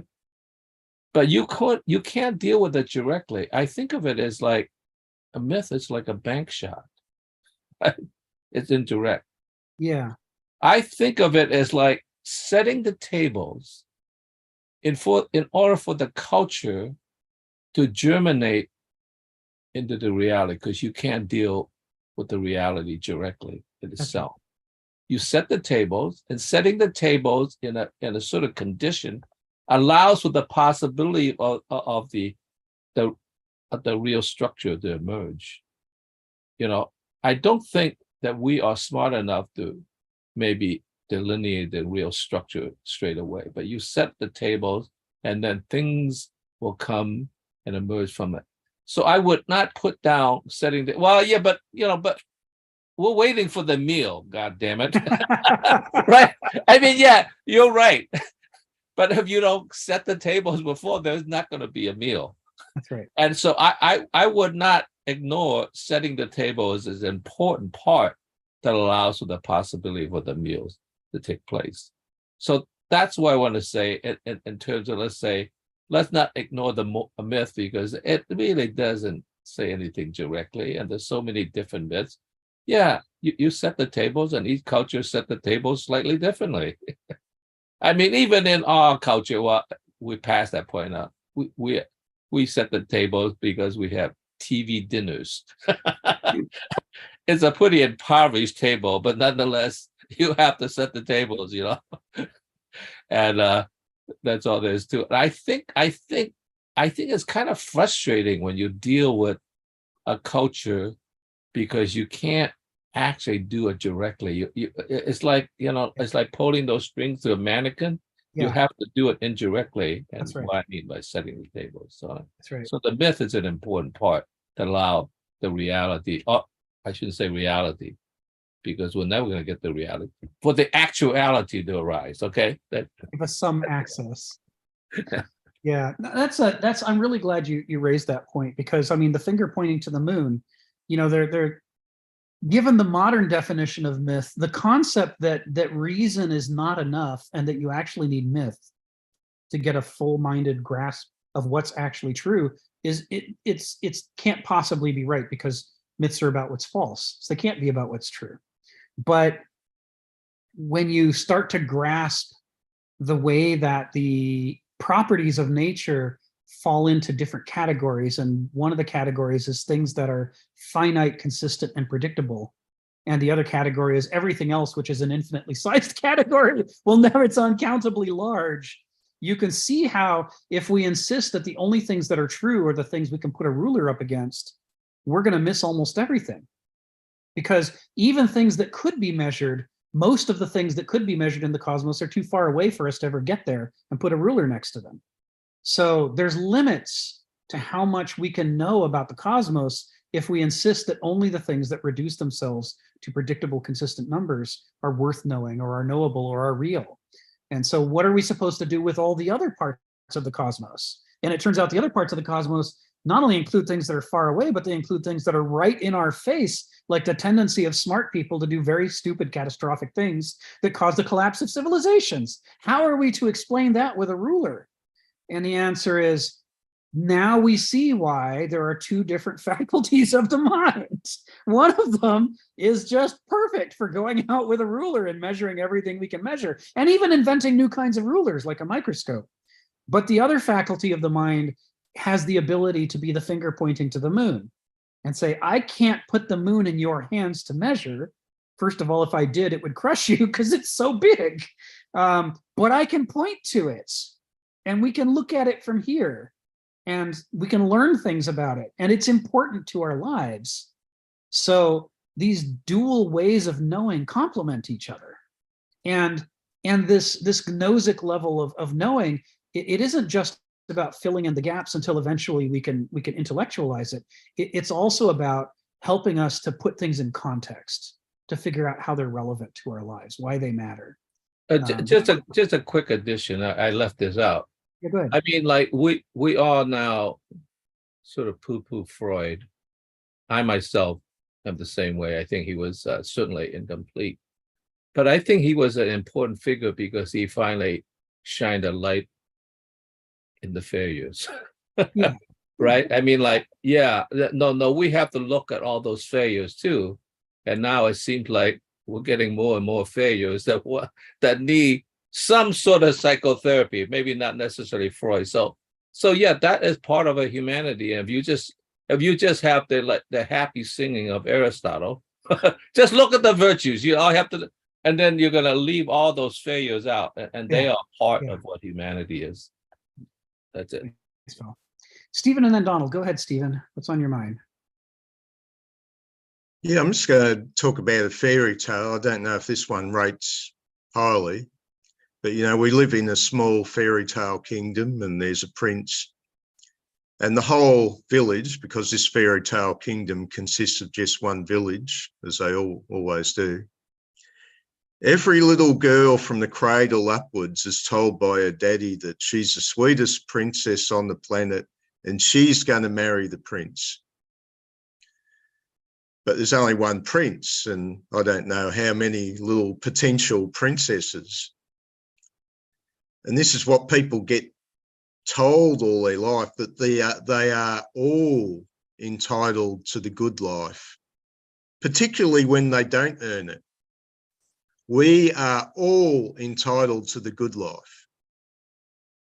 We must all have the biggest piece of the pie.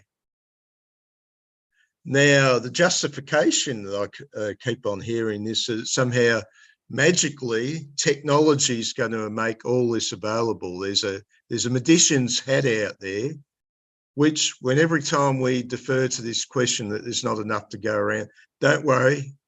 The Wizard of Oz is going to manifest all this stuff out of his magic hat. I keep on hearing this all the time as a justification for people that haven't in any way studied what's available in technology or the history of technology. So that's the question. What happens to all those disappointed princesses who all deserve the prince, who thought it was just going to be them and the prince? How do we deal with that? Because I think we're there today with democratic governments where all the population are now little princesses who think that they're all being promised the best that the world has to offer. Where are we going today with all that? Because I think it's reached plague proportions, that attitude now. It's huge. Thank you. Well, that's because they're not willing to kiss the toad. Thank you, Stephen. I'm gonna set that problem aside because it's not going anywhere. We're just going to be with us for a long time, and I'm going to call on Donald and take us back to the text. Go ahead, Donald. Well, I don't know if I can get us back to the text, but I often think that us moderns, we're reading these 2,000-year-old texts. Really, we began to read them again in the 19th century and whatever. And we found in them a type of person called Aristos. And we're not really sure what these are, I mean, we recognize certainly the merchant and the laborer. And they're a type of personality, character that are foreign to us, almost. I won't say some in these texts. Some people to me stand out, like Pericles. If you read or Thucydides, you read Pericles' funeral oration. I've not read anything like that. Like Lincoln's Gettysburg Address, maybe just a few words that reveal what's happening with such clarity. And you think, well, who are these Aristos? I mean, there are others. I think I don't have all the names. I think of Themistocles. I think that one of the constitutional writers for Athens. You think of men like Leonidas, who went to fight the Persians, you know, and you think, we don't have people like these. People don't exist, or we find few. And then you read Aristotle in the Nicomachean Ethics, and he says, well, find one and follow him around. And you're like, thank you, Aristotle. Way to come through in the clutch. There aren't any. Yeah. How is this helpful, And, you know, Aristotle? so this is almost, maybe it's the myth of the Aristos. These people were mythical then, just as they are now. It must seem that way to us, huh? As a modern, this can't be real. I know. I wanted to say something for Stephen too, if he's still around. Yeah, he's here. You know, I watched on C-SPAN or something once. One of America, I think it was Gary Gallagher. He's a Civil War historian, and he's going to talk about the Confederate strategy, Lee's strategy for fighting the war. And the first thing he says is, everybody in this room knows something that Robert E. Lee didn't know in 1861. He says that he lost. He says, I guarantee you, Lee was a smart guy. If he had known he was going to lose doing what he did in 1861, he would have done something different. But that doesn't stop us. That realization doesn't stop us from judging everything from our current standpoint. We have seemingly lost the ability to go back in time, just like we can't find these Aristos. we can't find the Bonassos or the Doulos either. We can't think ourselves back. It's me. And that's different from last week, Sharon. Last week it was Gnothi Seauton all the way down. This week it's, for modernity, it's me all the way down. That's enough. Thank you, Donald. We're going to call on Sharon, and then I've got our next bit to look at. Go ahead, Sharon. Well, first of all, I think, Donald, I agree with what you just said. In fact, I like it because I think there are the Aristos among us. I think what we have is a total lack of ability to identify and discern who they are. But I think they are there. We just have to listen. And the noise that we get from the non-Aristo drowns out when they are speaking or when they're saying anything that's relevant. But I think they're still there. I'm reading through a book now that I find, it's about Lincoln, Abraham Lincoln, and he called it There Was Light. And I just finished reading his second inaugural address, which is about the same time period, just about the end of the war. I think it's 1864, 1865, I forgot, right? And I thought that was pretty profound, pretty wise, pretty insightful, pretty forward-looking in troubled times, just as troubled as we are now. But it was pretty forward-looking, and it's that engagement which gives me hope for our current time. Well, I agree with that. I mean, I took my kids to the mall in Washington, D.C., and we went to the Lincoln Memorial and we sat down and I said, all right, there's the Gettysburg Address and there's the second inaugural. Get reading. We're not leaving here until you've read probably the two greatest speeches in American history. You know, you might as well do it. You have to. Yeah, four score and how many years ago? 7 years ago. Yeah. Brought forth upon this. But the other thing I was going to say, I think to Phil, is that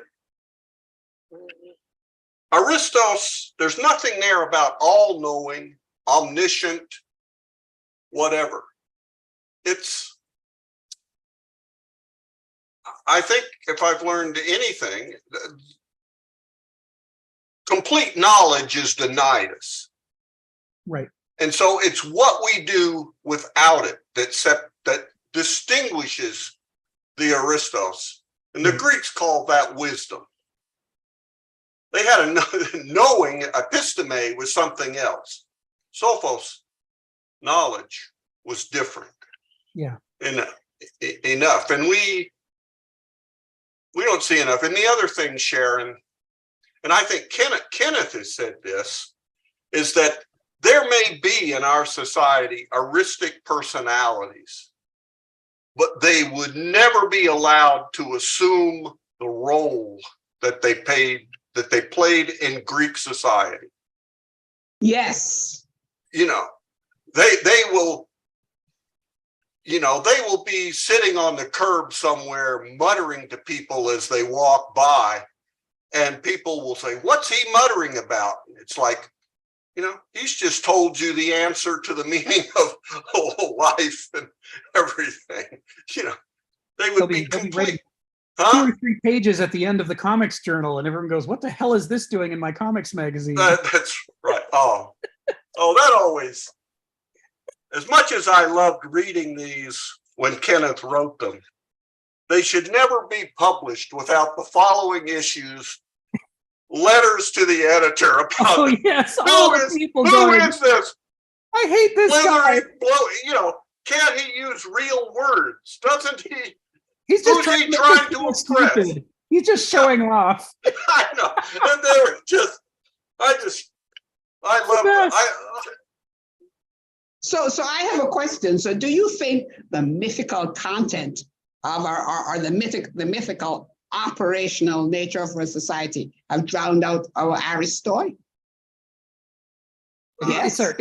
It's our lack of myth, right? It's It's that we have something. It's like sugar-free sweetener. We have a myth substitute that is non-nutritious, but occupies some of the same receptors of curiosity and a desire for wonder, except that it's bullshit. You know, instead of making us healthier, it just, you know, takes a few bucks out of our pocket and uses up our time. We have pseudo myths from the ancient perspective, and the lack. But the real thing, I think, is what Donald said that you nodded at, which is that an Aristos, should one appear, would never be allowed to play the role that they're supposed to play in society. Yes. They exist for a purpose. It's like if you had cheetahs, but they were all in bags with their heads sticking out, so they could look at the gazelles and they could imagine what it feels like to chase the gazelles, but they could never actually do it. You know, is that a cheetah? Or what you have here is a deformed development of a cheetah. And this is what modernity allows in its Aristoi. The Aristoi are required to behave like douloi and banausoi in order to pay the bills, because you have to earn a living. Because under modernity, you have no right to live. You have to rent life a day at a time by paying your bills. And so under that schema, Aristoi are never going to be allowed to focus on the problems that they're uniquely qualified to solve, or rather that they would be uniquely qualified to solve if they were given opportunities to practice and learn to get good at it. So like a cheetah cub that never practices running is never, even if you let them out of the bag, they're not going to be able to chase down a gazelle because it's too late. They should have spent their whole life practicing and playing, and instead they just have no, you know, their legs are atrophied now. This is what it's like, you know. So you know, the way that I sum up Kenneth's take on this is that any Aristoi, any proto-Aristoi that exist in modernity are deformed and disabled and you're likely to find them homeless or in prison or in a mental institution or dead. Or you'll find them slaving away at a Dulick or Banausic job, hating it the whole time, and almost, only in their hobbies on nights and weekends do they dabble just a little bit in heuristic fantasies that never let them exercise or develop the talents that they're supposed to develop. We don't want Aristoi. We don't want the boat rocked. There's an enormous amount of money at stake. The last thing in the world we want is to change anything significant. And that's what an Aristos is for, is to find the things that are broken and fix them. The big things. The big things are exactly the things we don't want anyone to touch. So, yeah. To conquer, you have to have, a people to follow you. No individual by himself without any followers can conquer anything. So it's as though Napoleon were never put in charge of anything, never given an army. And he was just sitting on a corner in Paris muttering, going, I could conquer all of this all the way to Russia. And I was going, sure, buddy, whatever you say. So anyway, okay, Phil, go ahead, but I got another bit I need to fit in at the end. I think this will be pretty brief. It's just going off what Sharon said about culture is full of noise. I don't want to call myself an Aristoi, but I'm certainly not dead. And so I remember. But you're crazy. I remember in 1985 when I was teaching at Oberlin, it occurred to me something about this noise aspect. Because I always worshiped the abstract expressionists, because what they did was, in acting in the world of art, is that they confronted the blank canvas, and in a sense able to extract themselves in action, in the arena of action. And I thought that was a very important moment. And when I thought about it in this context with noise, with culture, in the let's say from 1950 to 1985, well, that's 35 years, I realized that approach was no longer valid, even though I admire and almost worship them. So what I did was I actually started to, in a sense, create random marks on my picture plane before I start. Because what I wanted to do was to eliminate and counteract that cultural noise with a kind of, I would say, artistic noise in order to cancel out something. So there's already something to begin with, but that in a sense eliminates the absence that's created by the cultural noise. So that was interesting. And doing so, what happened was eventually things emerge, and it took quite a while for the merge in terms of almost like abstract symbols that I began to recognize, because I wanted to find it in that sort of struggle in terms of the artistic production of noise and the actually confronting the cultural noise. And then it took maybe about 3 or 4 years, because certain iconic, what I call it iconicity, iconic images began to appear, and eventually it emerged into the fallen angels. And I think if it wasn't for that transmission, which is in a sense negating, you could say negating the culture in some sense, in order to retrieve,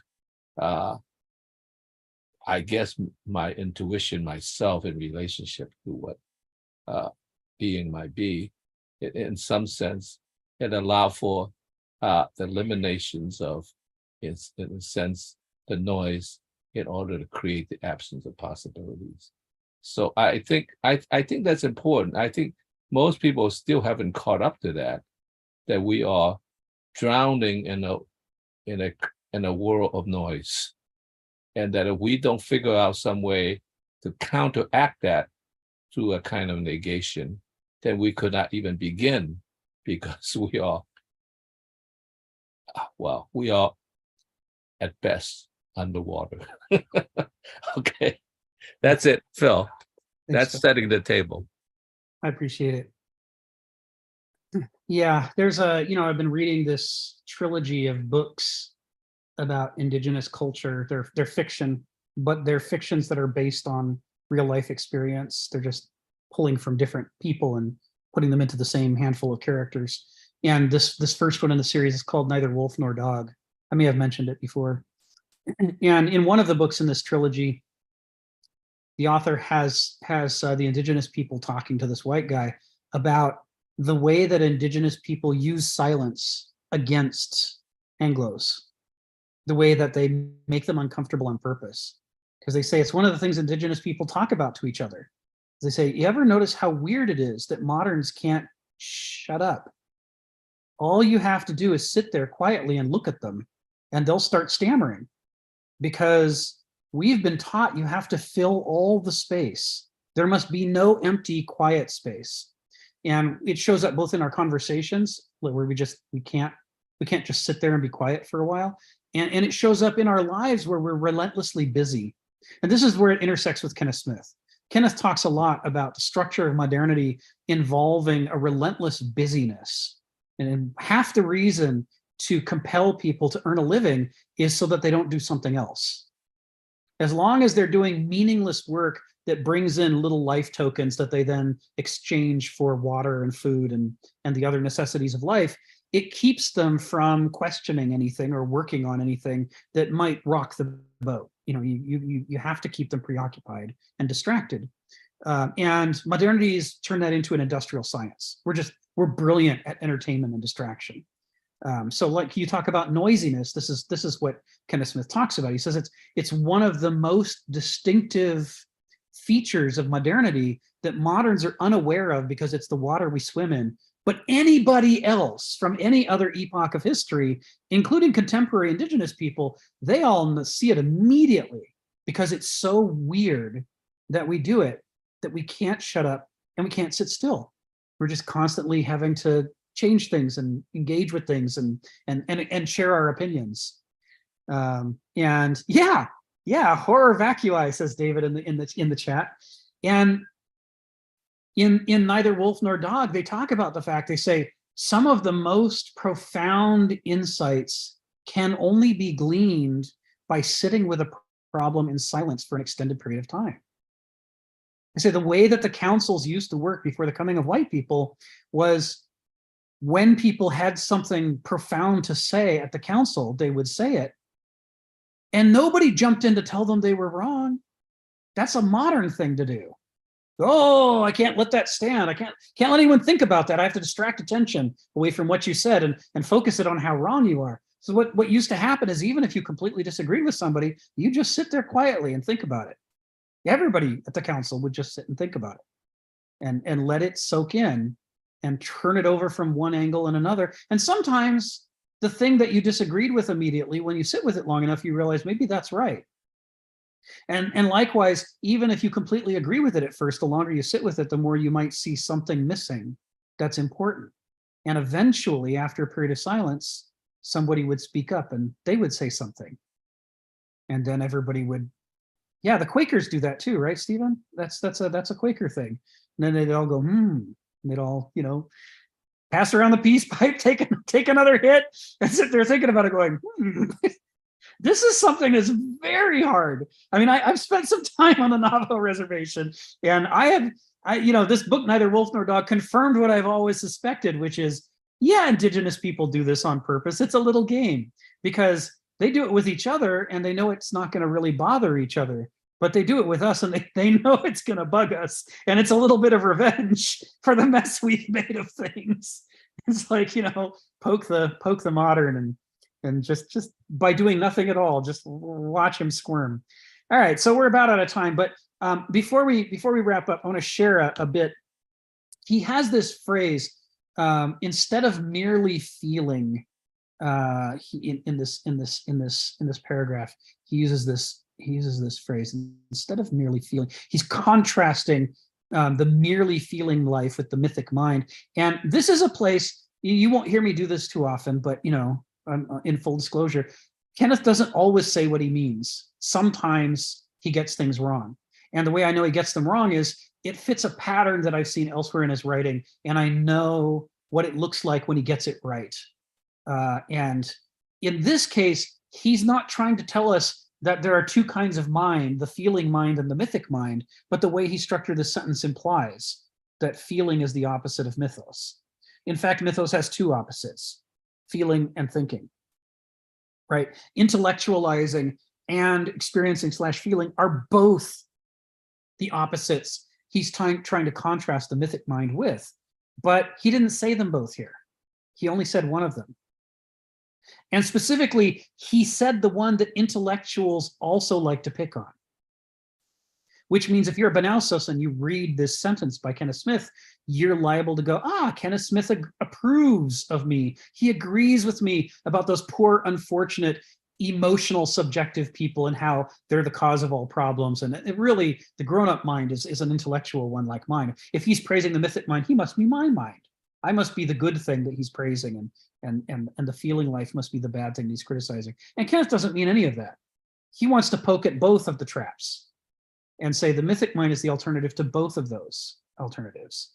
But, always remembering that there are two opposites to the heuristic mind or to Vernunft or the mythic mind, that there are two different traps to get caught in, always relentlessly saying both of them, it's hard to remember. And every so often he's in a hurry and he only says one of them, and then it creates a false impression that he's giving a pass to the other one, and he's not.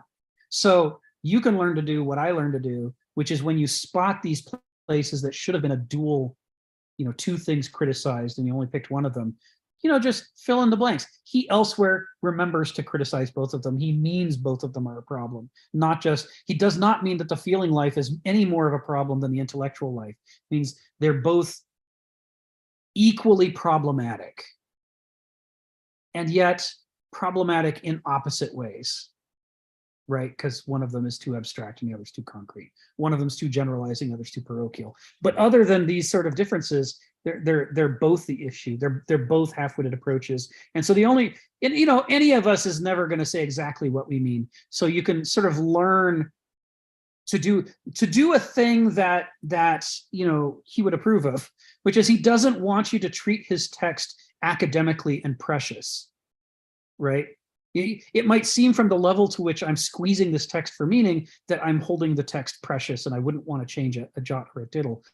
But I'm pointing this one out to say, this is one of those missteps here where he didn't say exactly what he meant. And if he had it to do over, he'd fix this.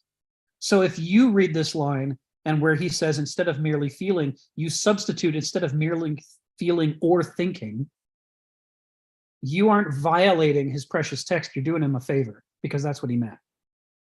Instead of merely engaging in either of the two half-witted faculties of the mind, he wants you to look at the mythic mind, right? It's the opposite of both of them, not just one of them.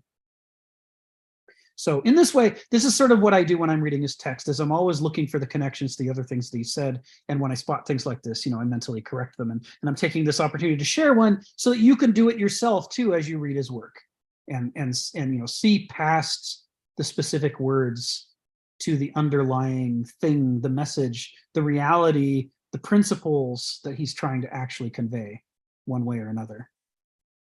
So we can wrap up there for today. Oh, Donald's going to say something. Yes, we're going to get the annotated Kenneth Smith soon. I mean, effectively, that's what I'm doing here, right? Wait, you've got to write it down and publish it. Oh, man. Maybe there will be footnotes in the in Millennia Microcosm when we publish it. But anyway, for now, that's all I've got for today, and I'll see you guys. I'll see you guys next week. I hope you have a great week. Thanks again. Thanks everybody. My pleasure.